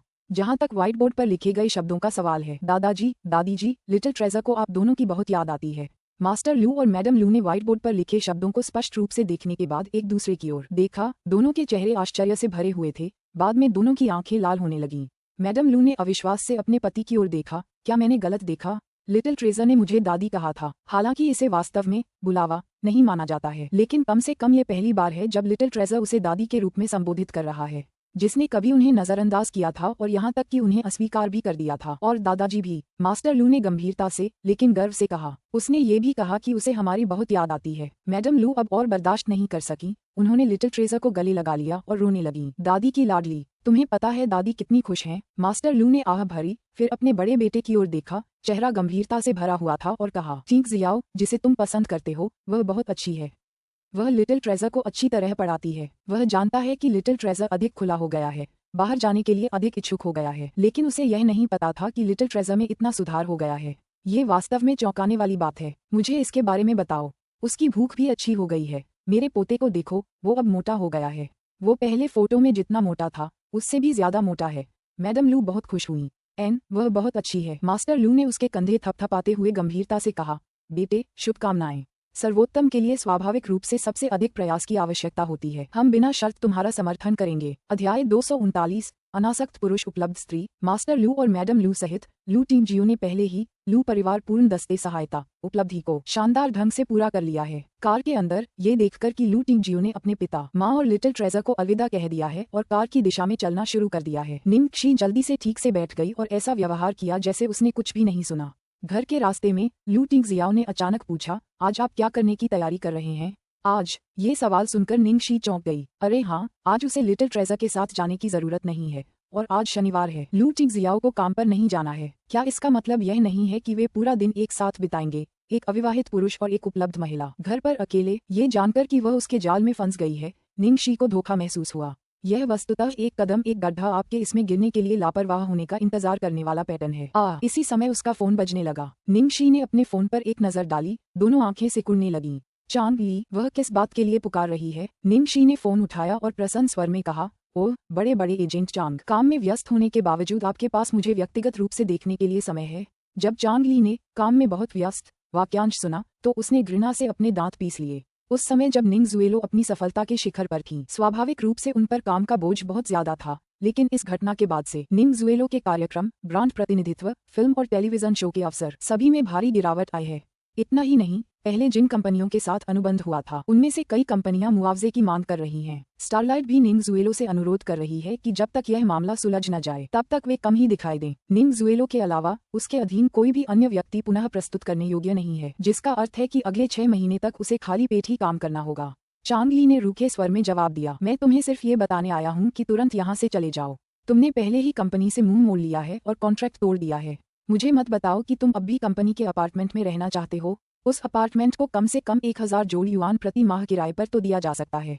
हाँ, शहर में सिर्फ 1000 जोड़ युआन मासिक किराया भी डींग मारने लायक है। निंग शी के पास अपनी बकवास से निपटने का समय नहीं था, इसलिए उसने सहजता से कहा, ध्यान दें, अगर और कुछ नहीं हुआ तो मैं फोन रख दूंगी। इससे पहले कि वह फोन रख पाती, चांग ली ने उसे आक्रामक रूप से दोषी ठहराना शुरू कर दिया। निंग शी, अपनी अंतरात्मा से पूछो, क्या कंपनी ने तुम्हारे साथ अच्छा व्यवहार नहीं किया? आजकल कौन सी कंपनी अलोकप्रिय नए कलाकारों को जगह देगी? कितने छोटे कलाकारों को काम नहीं मिल पाता? कम से कम तुम्हें काम तो मिला। कंपनी शुरू में आपको लोकप्रिय बनाने के लिए अपना सब कुछ झोंक देना चाहती थी। अगर आपको किसी भी तरह की परेशानी का सामना करना पड़े तो भी कंपनी आपका साथ नहीं छोड़ेगी। जबकि आप सफलता पाकर अपनी जड़ों को भूल गए और ऊंचे मुकाम पर पहुंचने पर कंपनी की पीठ में छुरा घोंप दिया। निंग शी ने जीभ चटकाते हुए कहा, एजेंट चांग, तुम सच और झूठ को तोड़ मरोड़ कर पेश करने में बहुत माहिर हो। अगर तुम इतनी ही समझदार हो तो इंटरनेट पर जाकर उन्हें क्यों नहीं बताती? चांग ली का गला तुरंत भर आया। पहले भी उसने इंटरनेट पर जाकर ये शब्द कहे थे, लेकिन नतीजा ये हुआ कि उसे नेटिजन्स की बुरी तरह डांट पड़ी। चांग ली ने अनिच्छा से एक खर्राटा लिया और ठंडे स्वर में कहा, गोल्डन एज एंटरटेनमेंट में सभी बड़े नाम शामिल हैं। प्रतिस्पर्धा स्टारलाइट से भी ज्यादा कड़ी है। तुम्हें लगता है कि तुम किसी कंपनी में घुस सकते हो, वहां जा सकते हो और वे तुम्हें चमकने के मौके देंगे? ये तो बेतुका है। तुम तो बस एक मोहरा हो जिसका इस्तेमाल गोल्डन एज स्टारलाइट को प्रभावित करने के लिए कर रहा है। तुम्हें लगता है कि गोल्डन एज तुम्हें सचमुच महत्वपूर्ण समझता है? जब वे तुम्हें महत्वपूर्ण न समझें तो मेरे पास रोने मत आना। पापा, फोन गुस्से से कट गया। निंग शी ने कंधे उचकाए और अपने पास खड़े लू टिंग शियाओ की ओर देखा, मुझे आज कुछ काम है। अभी? क्या? अभी चांग ली ने फोन किया और बताया कि स्टारलाइट ने मुझे जो अपार्टमेंट दिया था वो वापस ले लिया जाएगा। मेरा सामान अभी भी वहां पड़ा है, इसलिए मुझे वहां से निकल जाना चाहिए। अध्याय 240, वेशभूषा में खेलने का प्रलोभन। चलो चलें। लू टिंग जियाओ ने सिर हिलाया और उसके अपार्टमेंट की दिशा में गाड़ी चलाने लगा। निंग शी को लगा कि अब वो बच गई, लेकिन ऐसा नहीं हुआ, इसलिए वो घबरा गई। कोई बात नहीं, मैं अकेले ही वहां जाऊंगी। मेरे पास बहुत सारा सामान है, इसलिए मैं सामान ले जाने वाली कंपनी से संपर्क करूंगी ताकि वो मेरे लिए एक ट्रक मंगवा ले। कोई चिंता नहीं, ये फिट हो जाएगा। निंग शी मन ही मन सोचती है कि ये कार तो काफी बड़ी है, फिर भी इसमें इतनी सारी चीजें कैसे आ सकती हैं? क्या ये डोरेमोन जैसी दिखेगी? लेकिन लू टिंग जियो के शांत और उदासीन चेहरे को देखकर उसे लगा कि पलटकर जवाब देना असावधानी होगी, इसलिए वह उसे अपने अपार्टमेंट तक जाने दे सकती थी। भूल जाए, साथ में घर बदलना पहले से ही एक सुरक्षित परिणाम माना जाता है। कम से कम इसका रोमांटिक माहौल से कोई लेना देना तो नहीं है। अपार्टमेंट पहुंचते ही निंग शी ने दरवाजा धक्का देकर खोला। घर में काफी समय से कोई न रहने की वजह से धूल की परत जमी हुई थी। उसे पता ही नहीं चला कि कब हवा से खिड़की खुल गई और फर्श पत्तों से भर गया। खिड़की से पतझड़ की ठंडी हवा का झोंका आया। लू टिंग शियाओ का दुबला पतला शरीर प्रवेश द्वार पर खड़ा था। उसकी निगाहों में एक गर्माहट थी, जैसे वे धीरे धीरे कमरे के हर कोने में घूम रहे हों। क्या हुआ? निंग शी ने हैरानी से उसकी ओर देखा। कुछ नहीं, लू टिंग जियाओ ने अपनी नजरें हटाते हुए जवाब दिया। यद्यपि यह स्टारलाइट ही थी जिसने उसके लिए इस छोटे से जीर्ण शीर्ण घर की व्यवस्था की थी, तथापि इस घर में उनकी सभी अनमोल यादें समाहित हैं। जब मैं वापस आऊंगा तो किसी को तुरंत मेरे लिए घर खरीदने के लिए कह दूंगा। मुझे क्या करना होगा?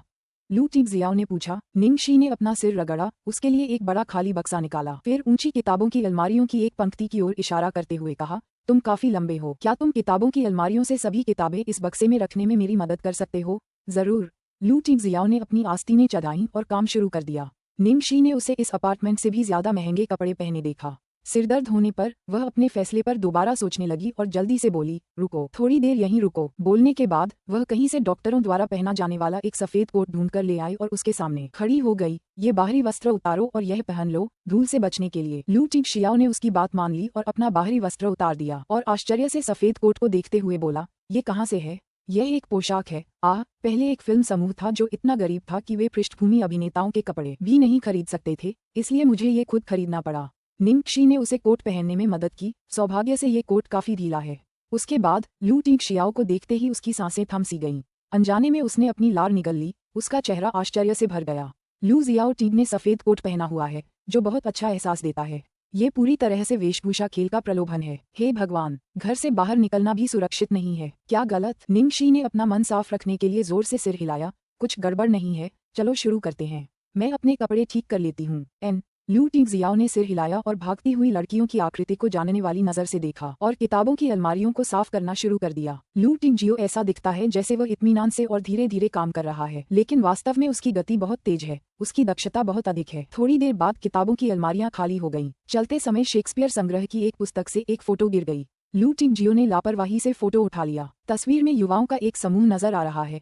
सभी ने पंक और हैवी मेटल के कपड़े पहने हुए हैं। निंगशी बीच में खड़ा है। छोटे बाल, पूरी तरह से काले बाइका कपड़े पहने हुए, मुस्कुराहट से भरा चेहरा, बहुत ही खूबसूरत लग रहा है। उसके हाथ लापरवाही से एक आदमी के कंधे पर रखे हुए थे और वह उससे बात करने के लिए अपना सिर घुमा रही थी। उनके हाव भाव बहुत अंतरंग थे।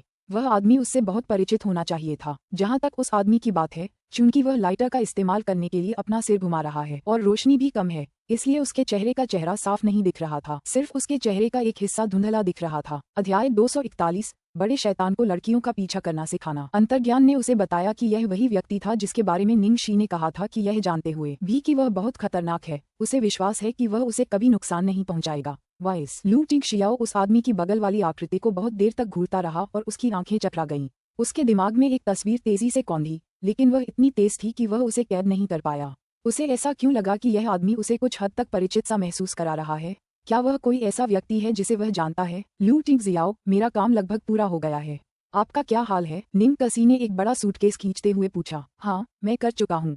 लू टिंगजियाओ ने चुपचाप फोटो वापस रख दी। 10 मिनट बाद निंगशी बड़े और छोटे बैगों के साथ नीचे खड़ी थी। फिर उसे अंततः पता चला कि लू टिंगजियाओ को इतना यकीन क्यों था कि उसकी चीजें फिट हो जाएंगी। वहाँ एक स्ट्रेच लिंकन खड़ी थी। ओह, यह अमानवीय दुनिया। निंगशी ने जल्दी से अपनी टोपी उतारी। तेजी से उसने सावधानी से सारा सामान कार में रखा। उसमें बैठ गई और ड्राइवर से जल्दी से गाड़ी चलाने का आग्रह किया। क्योंकि यह अचानक हुआ था, उसे कपड़े बदलने का समय नहीं मिला। अगर उसकी तस्वीर खींची जाती तो यह निश्चित रूप से बड़ी खबर होती। झिझी बहन ने उसे इस समय कम बोलने को कहा था। उसका बदलाव अभियान ही काफी था। अगर वह ऐसा करती रही तो यह अतिशयोक्ति होगी और आसानी से जनता में नाराजगी पैदा होगी। लू टिंगजियाओ ने उसकी चिंता देखकर कहा, चिंता मत करो, रिपोर्टर लाइसेंस प्लेट नंबर पहचानते हैं। इसका तात्पर्य यह है कि कोई भी व्यक्ति कार मालिक को अपमानित करने का साहस नहीं करेगा। उफ, वह बहुत ज्यादा चिंतित थी। बड़ा शैतान हमेशा बिना किसी खामी के काम करता रहता है। नए अपार्टमेंट के रास्ते में लू टिंगजियाओ अचानक रुक गया और उसे निंगशी कहकर पुकारा। निंगशी ने ध्यान भटकते हुए ऊपर देखा और कहा, हाँ क्या? लू टिंगजियाओ ने अपने माथे के पीछे हाथ रखा, उसकी ओर देखा और कहा, मुझे याद है कि आपने कहा था कि अगर मैं किसी का पीछा करना चाहता हूँ तो आप मुझे सिखा सकती हैं। निंगशी ने मन ही मन खुद को कोसा, मन ही मन भौहें सिकोड़ी, फिर एक खोखली हंसी हंसी। क्या मैंने ऐसा कहा था? मुझे नहीं लगता। हाँ, तुमने किया था और तुमने कहा था कि यह निश्चित रूप से कारगर है। उसी दिन हम हॉटपॉट के लिए फ्लेवरिंग लेने तुम्हारे अपार्टमेंट गए थे और तुम्हें 2 पार्सल मिले थे। उनमें से एक तुम्हारे पूर्व प्रेमी का जन्मदिन का तोहफा था। तुमने कहा था कि लड़कियों को रिझाने का उसका तरीका बहुत ही भयानक है और मुझे उससे कुछ नहीं सीखना चाहिए। लू टिंगजियाओ को सब कुछ ठीक से याद था और उसने उसे याद दिलाने के लिए सारी बातें बता दी। निंगशी ने जब ये सुना तो मन किया कि खुद को थप्पड़ मार लूं। किसने तुझे बेबाक बोलने दिया? किसने तुझे बकवास करने दिया? तूने अपनी कब्र खुद खोदी। क्या तुम्हारे पास अभी कोई लड़की है जिसके पीछे तुम जाना चाहते हो? निंगशी हिम्मत करके पूछ ही सकी। हाँ, लू टिंगजियाओ ने सिर हिलाया, उसकी ओर सितारों भरी आंखों से देखते हुए मानो वह पूरी दुनिया को देख रहा हो। तो मुझे सिखाओ। बकवास क्या सिखाना है? जब तक वह किसी भी लड़की पर यह नजर रखता, वे सब उसके इशारे पर चलती। और क्या चाहिए था?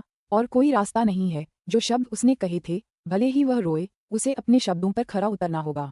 शर्मिंदगी से खांसते हुए निंगक्षी के चेहरे पर एक ऐसा भाव आया जो उसे खुद भी नहीं पता था, और उसने पढ़ाना शुरू किया। इंटरनेट पर एक कहावत है जो ज्यादा प्रचलित नहीं है, अगर उसे जिंदगी की दौलत का अनुभव नहीं है तो उसे इंसानी खुशहाली का सबसे अच्छा नजारा दिखाने ले चलो। अगर उसके दिल ने जिंदगी के उतार चढ़ाव देखे हैं तो उसे हिंडोले की सैर पर ले चलो। इस लिहाज से आपके पास सही बीमारी के लिए सही दवा होनी चाहिए।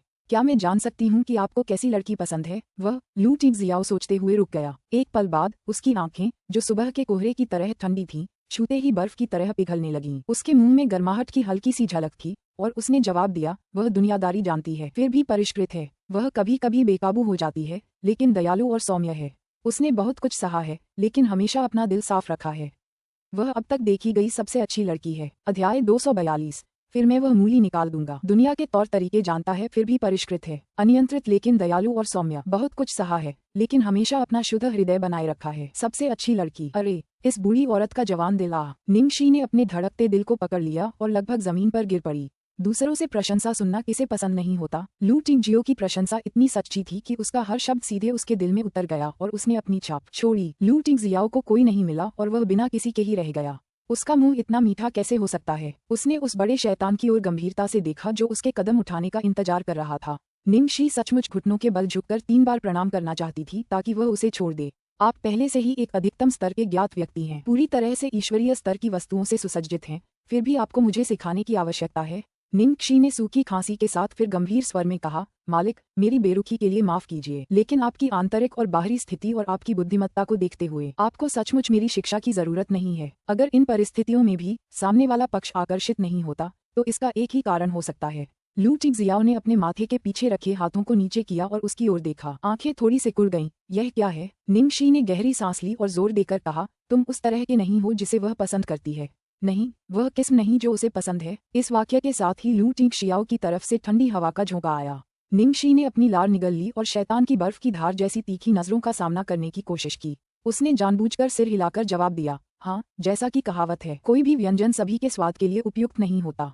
स्वाद अलग अलग होते हैं। सभी स्वादों को पूरा करना मुश्किल है। जो लोग मूली खाना पसंद करते हैं, चाहे वह कितनी भी अच्छी सब्जी क्यों न हो, वे कभी भी मूली खाना पसंद नहीं करेंगे। लू टिंगजियाओ ने लयबद्ध तरीके से कुर्सी की भुजा पर अपनी उंगली से थपथपाया। 3 सेकंड के लिए चुप हो गया, फिर धीरे से बोला, क्या होगा अगर मैं निश्चित हूँ कि मैं मूली हूँ? निंगजू एफ, आपका क्या मतलब है कि आप इस बात को लेकर आश्वस्त हैं कि आप ही मूली हैं? तुम्हें इतना यकीन क्यों है कि मैं तुम्हें पसंद करता हूँ? क्या तुम इतनी तेज तर्रार नहीं हो सकती? अच्छा, हो सकता है कि उसके पास और भी मूली हों जो उसे पसंद हों। हर मूली का अपना एक बीज होता है। अगर बीज में पहले से ही एक मूली हो तो दूसरी मूली चाहे कितनी भी अच्छी क्यों न हो, स्वाभाविक रूप से वह उसमें नहीं समा पाएगी। निंगक्षी का मुंह फड़क उठा। वह अब भी मूली जैसे अद्भुत रूपक का इस्तेमाल क्यों कर रही थी? दूसरी मूली जो उसे पसंद है, लू टिंगजियाओ ने खुद से कहा। फिर उसकी आंखें ठंडी हो गईं। ये कौन है? इस समय ठंडी हवा एक बवंडर में बदल गई है। निंगक्षी, जो बवंडर के ठीक बीच में थी, अब और बर्दाश्त नहीं कर सकी, इसलिए उसने ऐसे अभिनय किया जैसे वो नज़ारे को निहार रही हो और खिड़की की तरफ झुकने की बहुत कोशिश की और हंसते हुए बोली, मैं कोई ज्योतिषी नहीं हूँ, मुझे कैसे पता चलेगा? खैर, मेरा मानना है कि इसी स्थिति में रहना ज्यादा सुरक्षित है। वरना अगर उसे सच में कोई पसंद है तो एक बार इकरार करने के बाद अगर तुम दोनों दोस्त भी नहीं रह पाओगे तो तुम क्या करोगे? लू टिंगजियाओ ने अपना जबड़ा भींच लिया। उसका चेहरा जम गया था और वह काफी देर तक कुछ नहीं बोला। कार के अंदर हवा का दबाव इतना कम था कि जल्द ही ओले गिरने वाले थे। ठीक उसी समय जब निंगक्षी का उस माहौल में दम घुटने वाला था, लू टिंगजियाओ ने आखिरकार बात की। उसने कहा, तो मैं वह मूली निकाल दूंगा। निंगकसी, उस मूली को बाहर खींचो। बड़े भाई, क्या आप ऐसा भयानक तरीका नहीं अपना सकते? शुरू में तो वह किसी को अपनी ढाल बनाना चाहती थी, पर दुनिया में कौन है जो उस बड़े शैतान की एक चाल का सामना कर सके? दांत के खालीपन को भरने के लिए भी लोग कम पड़ रहे हैं। बहुत निराशाजनक बात है कि संचार एक बार फिर विफल हो गया है। क्या इसका मतलब ये है कि एकमात्र कारगर तरीका उसकी आखिरी बड़ी चाल का इस्तेमाल करना है? सचमुच उम्मीद है कि उस चाल का इस्तेमाल करने का समय कभी नहीं आएगा। अध्याय 243, लड़कियों को लुभाना। निंगक्षी का नया घर इंपीरियल पर्ल रिवर की 7वीं मंजिल पर है। इस अपार्टमेंट में 3 कमरे और एक हॉल है और इसे एक साधारण और आरामदायक थीम पर पुनर्निर्मित किया गया है। उसकी बालकनी से नदी का मनमोहक दृश्य दिखाई देता था। उसके पिछले पुराने, जर्जर और छोटे अपार्टमेंट की तुलना में यह जमीन आसमान का अंतर था। निंगक्षी ने सहायक लू टिंगजियाओ और उसके ड्राइवर के साथ मिलकर सभी सामान को ऊपर ले जाने के लिए 3 चक्कर लगाए। घर में सामान भरा देखकर निंगक्षी ने अपना पसीना पोंछा और बोली, बस एक आखिरी बैग बचा है, मैं जाकर उसे ले आती हूँ। लू टिंगजियाओ ने सिर हिलाया। मैं आपकी सफाई में मदद करूंगा। रुको, मैं कुछ भूल गई। निंगशी ने एक बक्से से एक लंबा आयताकार काला उपहार बॉक्स निकाला। यह क्या है? लू टिंगजियाओ ने पूछा। निंगशी ने रहस्यमयी मुस्कान दी। ये लड़कियों को लुभाने के लिए है। नीचे निंगशी अपना आखिरी सामान लेकर लॉबी में चली गई। उसने देखा कि रिसेप्शन पर एक दुबली पतली महिला खड़ी उसे देखने के लिए अपना सिर बाहर निकाल रही थी, और जब उनकी नजरें मिली तो उसने तुरंत अपना सिर नीचे कर लिया और ऐसे दिखाया जैसे वो व्यस्त हो। हालांकि सामने वाली रिसेप्शनिस्ट इंपीरियल पर्ल रिवर में पहले भी कई बड़े सितारों को देख चुकी थी और उसकी आदी भी थी, लेकिन हाल ही में निंगशी बहुत मशहूर हो गई थी, इसलिए उसे अचानक देखकर वह हैरान रह गई। और तो और वह एक बेहद खूबसूरत मगर रहस्यमयी लड़के के साथ आई थी। निंगशी ने उस महिला को देखकर शालीनता से मुस्कुराया, फिर उसकी ओर चली गई। सामने की रिसेप्शनिस्ट निंगशी को अपनी ओर आते देख आश्चर्यचकित हो गई और उसने साहसपूर्वक पूछा, आप निंगशी हैं, है ना? निंगशी ने सिर हिलाया। हाँ, मैं आज ही यहाँ आई हूँ। जवाब देने के बाद उसने अभी अभी वाला काला गिफ्ट बॉक्स निकाला और उसे देते हुए कहा, आपसे मिलकर खुशी हुई। हमारी पहली मुलाकात के लिए यह एक छोटा सा तोहफा है। कृपया मेरा ध्यान रखना, मैं इसे स्वीकार नहीं कर सकता। कोई बड़ी बात नहीं, ये किसी और का था, मैंने इस पर पैसे नहीं खर्च किए। तुम ले लो, तुम्हारे होंठ बहुत सुंदर हैं, तो ये तुम पर जरूर जंचेगा। महिला ने शर्माते हुए अपने होठों को छुआ। इसके लिए धन्यवाद। आपका स्वागत है। जैसे ही निंगशी चली गई, महिला ने तुरंत बॉक्स खोला। उसके चेहरे पर सुखद आश्चर्य का भाव दिखाई दिया। ये वास्तव में 12 अलग अलग रंगों की लिपस्टिक का एक सेट था। वाह, उसे लिपस्टिक का ये ब्रांड बहुत पसंद था, पर वह इसे खरीद नहीं पा रही थी। उसका बॉयफ्रेंड भी बेवकूफ था, उसने जो भी दिया था सब अजीब अजीब चीजें थीं। धिक्कार है, वो उसे एक लिपस्टिक क्यों नहीं दे देता। उसने नहीं सोचा था कि निंगशी इतनी अच्छी इंसान है। कई बड़े सितारों ने उसे उपहार दिए थे, लेकिन कोई भी ईमानदार नहीं था। सब अहंकारी थे और उसे थोड़ा थोड़ा ही देते थे, मानो दान पुण्य कर रहे हों। उनमें से कोई भी निंगशी जैसा नहीं था, जो लोगों को इतना खुश करने वाले तोहफे देता था। एक नज़र डालने से ही पता चल जाता था कि ये खास तौर पर तैयार किए गए थे। ज्यादातर लोग उसके जैसे कर्मचारियों को नीची नज़र से देखते हैं, लेकिन उन्हें यह नहीं पता कि अपने करियर के कारण उसने बहुत सारे रहस्य जान लिए हैं। लिफ्ट लॉबी में डिंग डोंग, लिफ्ट का दरवाजा खुला। बाहर जब निंगशी ने लिफ्ट के अंदर उस व्यक्ति को देखा तो उसकी भौहें थोड़ी ऊपर उठ गईं। उसने सोचा भी नहीं था कि संयोग से उसकी मुलाकात चांग ली से हो जाएगी। निंगशी, इस समय चांग ली का चेहरा आश्चर्य से भरा हुआ था और वह उसे घूर रहा था। फिर एक सतर्क भाव के साथ उसने पूछा, तुम यहाँ क्या कर रहे हो? निंगशी ने आंखें घुमाईं। क्या तुम्हारा घर यहीं है, या सिर्फ तुम्हें ही यहाँ आने की इजाजत है? चांग ली ने अपनी बाहें छाती पर रख लीं और निंगशी को ऊपर से नीचे तक घृणा से देखा, ये देखते हुए कि उसके कपड़े धूल से गंदे थे। हाँ, हालांकि यह मेरा घर नहीं है, लेकिन ये तुम्हारे जैसे किसी के आने की जगह नहीं है। निंगशी उसके पास से गुजरी, सीधे लिफ्ट में गई और बंद करने का बटन दबाया। इसके लिए माफ करना, लेकिन मैं यहीं रहती हूँ। ये सुनकर चांग ली हक्की बक्की रह गई और वहीं जड़वत खड़ी हो गई। शक भरी निगाहों से उसने लिफ्ट को ऊपर जाते हुए देखा। अध्याय 244, उसके चेहरे पर थप्पड़ मारना। निंगशी यहाँ रहती है, ये कैसे हो सकता? लेकिन इस परिसर में आने जाने के लिए कार्ड की आवश्यकता होती है, तो वह अंदर कैसे पहुंची? चांग ली चलते हुए खुद से बुदबुदा रही थी और अंततः अधिक जानकारी प्राप्त करने के लिए फ्रंट डेस्क की ओर जाने से खुद को नहीं रोक सकी। जियाओ फांग, वह लड़की जो अभी अंदर गई थी। निंगशी, क्या वह यहीं की निवासी है? चांग ली ने पूछा। जियाओ फांग के चेहरे पर विनम्रता लेकिन अजीब भाव था। मिस चांग, आप जानती हैं कि हमारी सूचना नियंत्रण व्यवस्था कड़ी है। हम लोगों के घरों से जुड़ी निजी जानकारी सार्वजनिक नहीं कर सकते। चांग ली ने चुपचाप उसे एक शॉपिंग कार्ड दिया। बहन, बस एक काम कर दो, मैं बस ये जानना चाहता हूँ कि क्या वह यहाँ रहती है।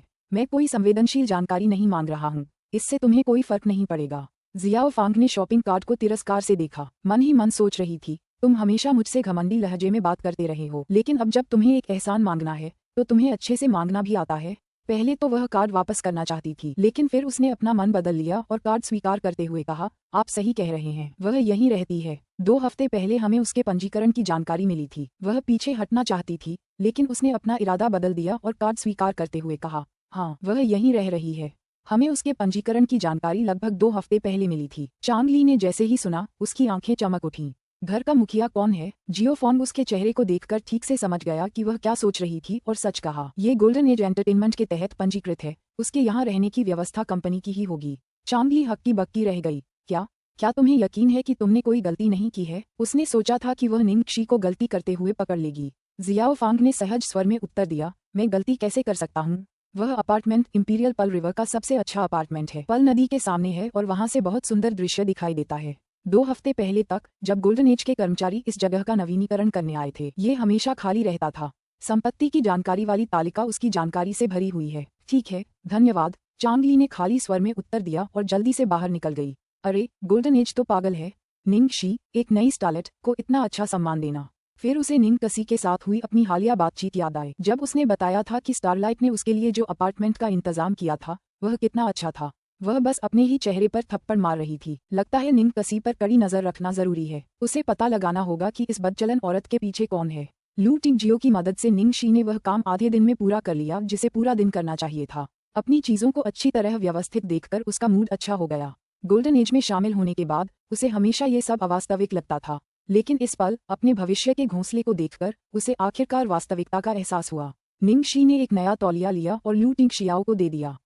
आज आपकी मदद के लिए शुक्रिया। मैं आपको रात के खाने पर बुलाऊंगी, ठीक है? चाहे जो भी हो। लू टिंगजियाओ का पूरा दिन उसे घर ले जाने में मदद करने में व्यस्त था। कम से कम वह उसके लिए खाना तो बना ही सकती थी। क्या हम यहाँ भोजन कर सकते हैं?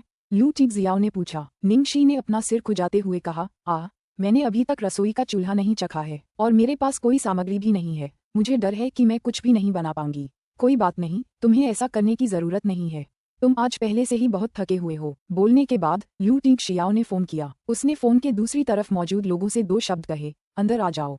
अगले ही पल दरवाजे की घंटी बजी। निंग शी ने संदेह से दरवाजा खोला और तुरंत डर के मारे पीछे हट गई। दरवाजे के बाहर लोग 2 पंक्तियों में खड़े थे। सभी ने वर्दी पहन रखी थी और उनके हाथों में तरह तरह के खाने से भरी ट्रे थी। सबसे आगे एक युवक खड़ा था जिसके हाथ में ताजी लिली का एक बड़ा गुलदस्ता था। लू टिंगजियाओ सीधे सीधे खड़े होकर एक मजबूत और शक्तिशाली गति से उसकी ओर बढ़े, युवक से फूल लिए, फिर मुड़कर उसे भेंट किए। आपके लिए। अध्याय 245। क्या ये स्वीकारोक्ति की लय है? लिली के बड़े गुलदस्ते को देखकर निंग शी ने पलकें झपकाईं और अपनी सहज प्रतिक्रिया के कारण गुलदस्ता स्वीकार कर लिया। फिर वेटर कमरे में आए, मेजपोश बिछाया, मोमबत्ती रखी और मेज सजा दी। सिर्फ 5 मिनट में एक शानदार कैंडल लाइट डिनर तैयार हो गया। फिर वेटरों ने एक साथ झुककर प्रणाम किया और कमरे से बाहर चले गए। तो लू टिंगजियाओ का यही मतलब था जब उसने पूछा कि क्या वे यहाँ भोजन कर सकते हैं। उसने तो ये भी सोचा कि उसका मतलब घर पर खाना बनाना है। वह बहुत भोली थी। अभी अभी एक वेटर की वर्दी पर उसने रेड रेस्टोरेंट लिखा देखा। रेड रेस्टोरेंट बी शहर के कुलीन वर्ग का सबसे मशहूर निजी रेस्टोरेंट है। ये दिन में सिर्फ एक टेबल खाना बनाने के लिए जाना जाता है और जो लोग ऑर्डर करना चाहते हैं उन्हें लाइन में लगकर अगले साल तक इंतजार करना पड़ता है। इस रेस्टोरेंट का एक नियम था, वे कोई खास ऑर्डर नहीं लेते, अपनी मर्जी से खाना बनाते हैं और आपको अपनी पसंद की परवाह किए बिना खाना ही पड़ता है। सोचिए, लू टिंगशियाओ वाकई इतनी जिद करने वाले रेस्टोरेंट से खुद अपने घर टेकअवे मंगवा सकती है।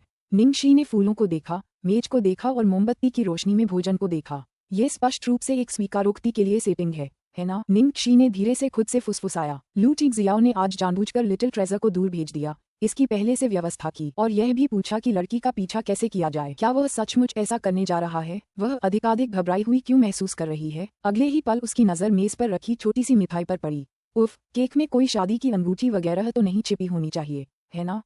खांसी, यह नामुमकिन है, बिल्कुल नामुमकिन। लू टिंगशियाओ के व्यक्तित्व को देखते हुए वह ऐसा कुछ कैसे कर सकता है जिसका अंदाजा लगाना इतना आसान होगा। तुम्हें खाना पसंद नहीं आया? उसके चेहरे पर कुछ ठीक न देखकर लू टिंगशियाओ ने थोड़ा मुंह बनाया। फिर उसने फोन उठाया। मैं उनसे बर्तन बदलने को कहूंगा। निंग शी ने जल्दी से हाथ हिलाया। नहीं, इसकी जरूरत नहीं है। ये सब वो खाना है जो मुझे खाना पसंद है। मेरा मतलब है कि रात का खाना मेरे खर्चे पर होना चाहिए। तो फिर उल्टा कैसे हो गया? यह वही है। लू टिंगजियाओ ने कंधे उचका दिए, फिर उसने एक सज्जन की तरह उसके लिए कुर्सी खींच ली। खांसी, धन्यवाद। निंग शी के पास बैठने के अलावा कोई विकल्प नहीं था। उसने लू टिंगशियाओ को ध्यान से देखा और कुछ अजीब पाया। आज आराम का दिन था, इसलिए उसे साधारण कपड़े पहनने चाहिए थे, लेकिन आज उसने औपचारिक कपड़े पहने हुए थे और उसने बो टाई भी पहनी हुई थी, जो बहुत ही दुर्लभ था। बैठने के बाद निंग शी को लगा जैसे उसका मन कहीं खो गया है। वह भूल ही गई थी कि उसके हाथ में अभी भी फूल हैं, इसलिए वह उन्हें रखने के लिए फूलदान ढूंढने दौड़ी। क्या तुम्हें ये पसंद है? लू टिंगजियाओ ने पूछा। क्या? निंग शी एक पल के लिए ठिठक गई। लिली? ओह हाँ, मुझे वे सचमुच पसंद हैं। मुझे लगता है कि लिली तुम्हारे लिए सही है। निंग कसी? क्या वह इस तथ्य की ओर संकेत कर रहे थे कि लिली पवित्रता का प्रतीक है या इस तथ्य की ओर की लिली 100 अच्छे वर्षों का प्रतीक है? टीएन अकारी फनफैक्ट बाय है। लिली फूल का चीनी नाम है जिसका सीधा अनुवाद 100 बाय एक साथ है भी होता है। चलो खाना खाते हैं। लू टिंगजियाओ ने उसे चॉपस्टिक की एक जोड़ी देते हुए कहा। हाँ, मैं बस यही करूंगी। तनाव को छुपाने के लिए निंग शी ने अपना सिर अंदर दबाना और खाना शुरू कर दिया। जब वह इतना खाती रही कि उसका पेट फूल गया तो उसे आखिरकार एहसास हुआ कि कुछ गड़बड़ है।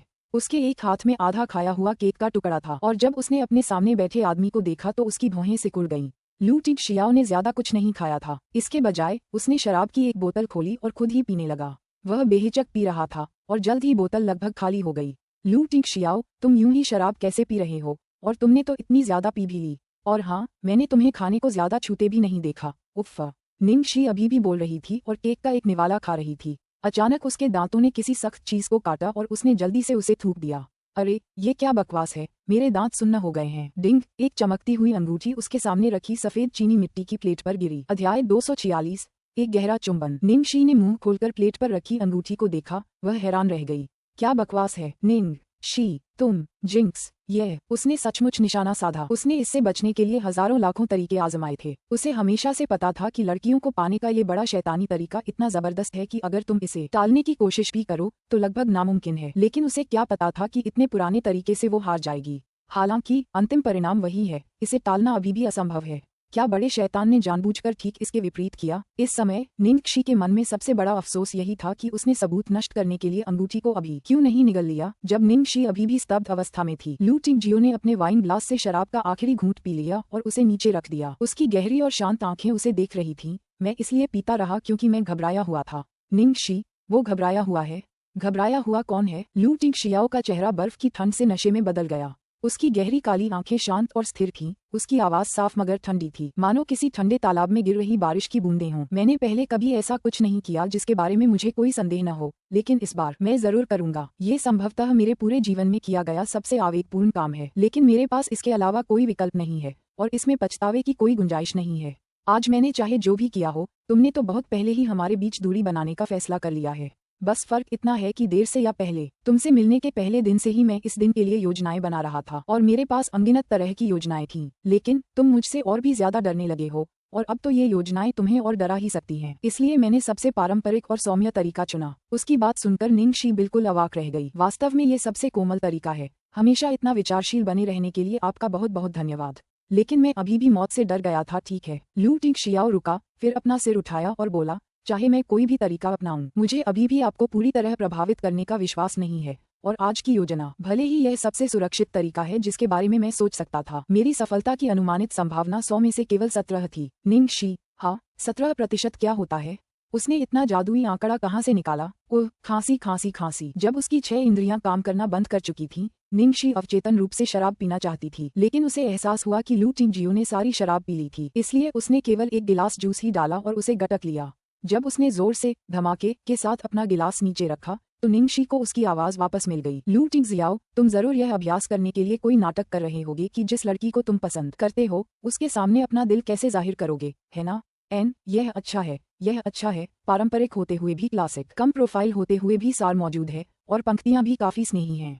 लू टिंगजियो ने चुपचाप अपने सामने बैठी लड़की को देखा, अपनी कुर्सी को थोड़ा पीछे खींचा, खड़ा हुआ, अपनी लंबी बाहें डाइनिंग टेबल के पार ले गया और अपनी उंगलियों से बात कर रही लड़की की ठुड्डी को चुटकी में पकड़ा और अगले ही पल वह नीचे झुका और उसे चूम लिया। निंग शी की आवाज अचानक बंद हो गई। 3 सेकंड बाद जब उसे एहसास हुआ कि अभी क्या हुआ है, लू टिंगजियो ने बल का प्रयोग करके उसके सिर के पीछे वाले हिस्से को अपनी ओर दबाया और उसे एक गहरा चुंबन दिया। कमरे में सन्नाटा छा गया, केवल सांसों की कर्कश आवाज, कपड़ों के बीच घर्षण और जीभों के आपस में उलझने की आवाजें सुनाई दे रही थीं। आसपास का तापमान धीरे धीरे बढ़ रहा था। काफी देर के बाद आखिरकार चुंबन खत्म हुआ। लू टिंगजियो ने धीरे से उसके होंठ छोड़े। उसकी चौड़ी हथेली अभी भी उसके सिर के पीछे थी, उनके माथे हल्के से छू रहे थे। अध्याय 247, हनी ट्रैप का उपयोग। निंग शी ने अपनी आंखें बंद कर लीं, पलकें धीरे धीरे कांप रही थीं, उसकी आवाज भारी लग रही थी। लू टिंगजियो, तुमने अपने शिक्षक की बातें क्यों नहीं सुनी?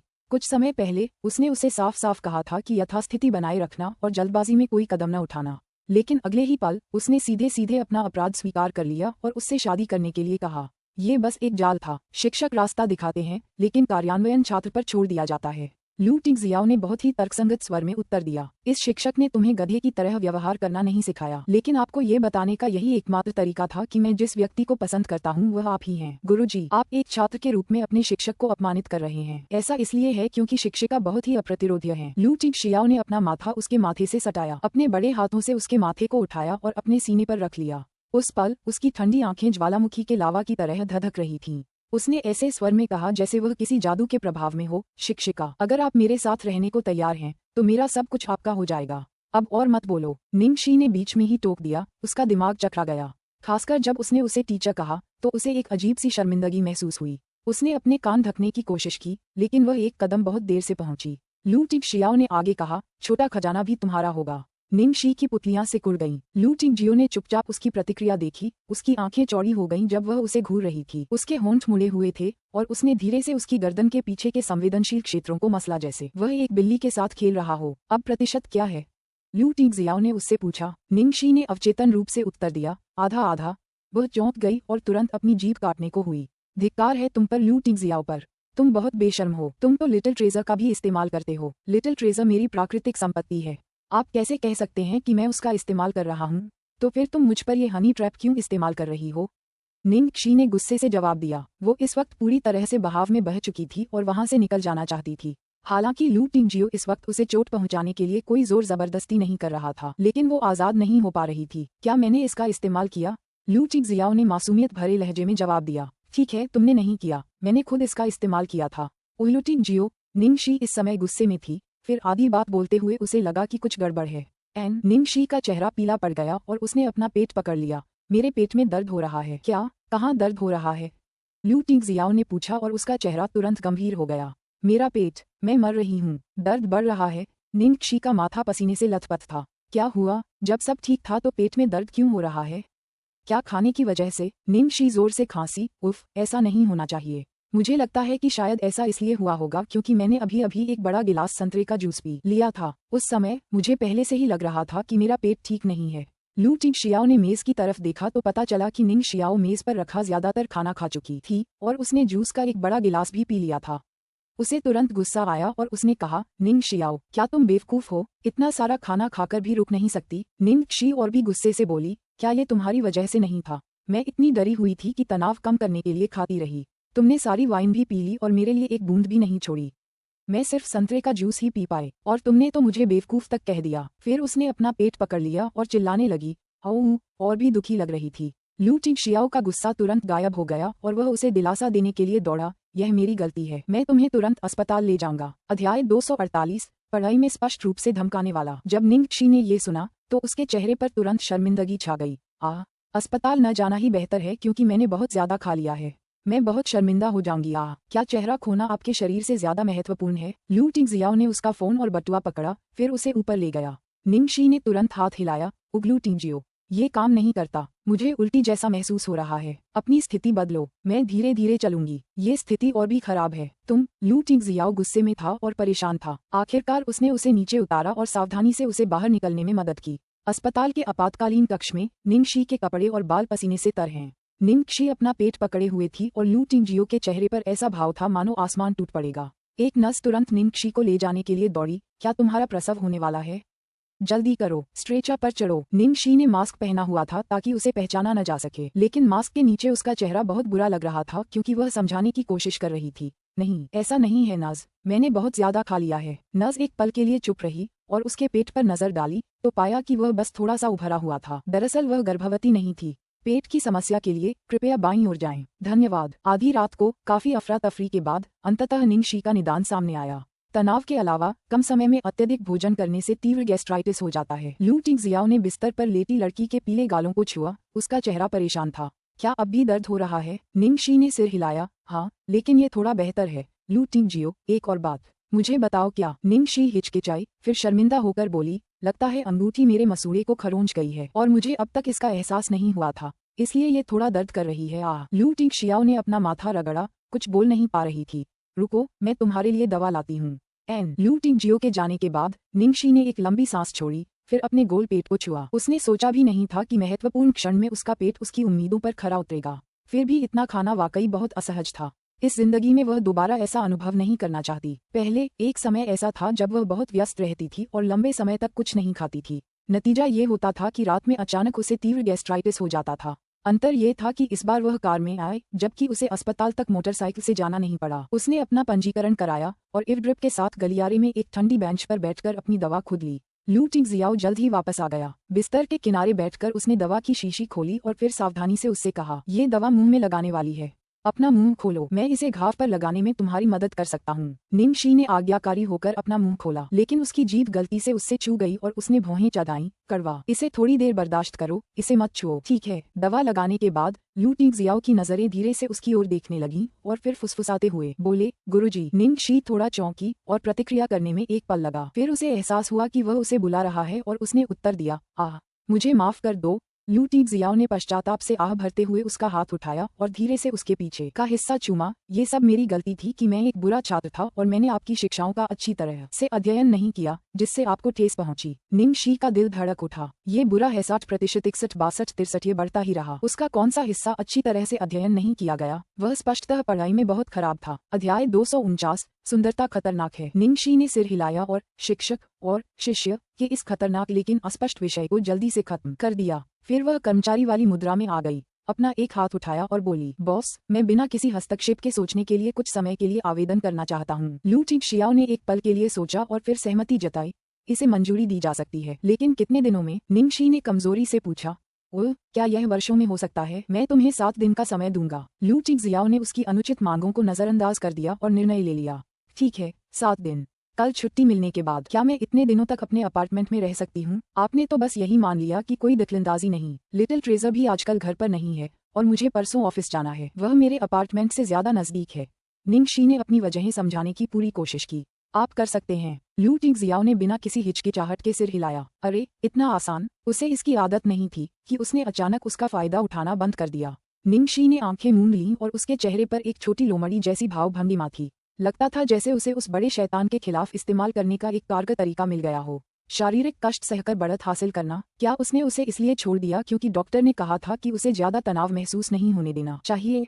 लेकिन ऐसा इसलिए भी था क्योंकि उसे परवाह थी। इसीलिए ये तरीका इतना कारगर था। जब उसके विचार यहाँ तक पहुँचे तो उसके हृदय में संख्यात्मक मान तेजी से बढ़कर 80% हो गया। 10 सेकंड डे। सौभाग्य से निंगशी की स्थिति गंभीर नहीं थी, इसलिए उसे उसी सुबह आसानी से छुट्टी दे दी गई। समझौते के अनुसार लू टिंगजियाओ ने उसे उसके अपार्टमेंट तक पहुंचाया।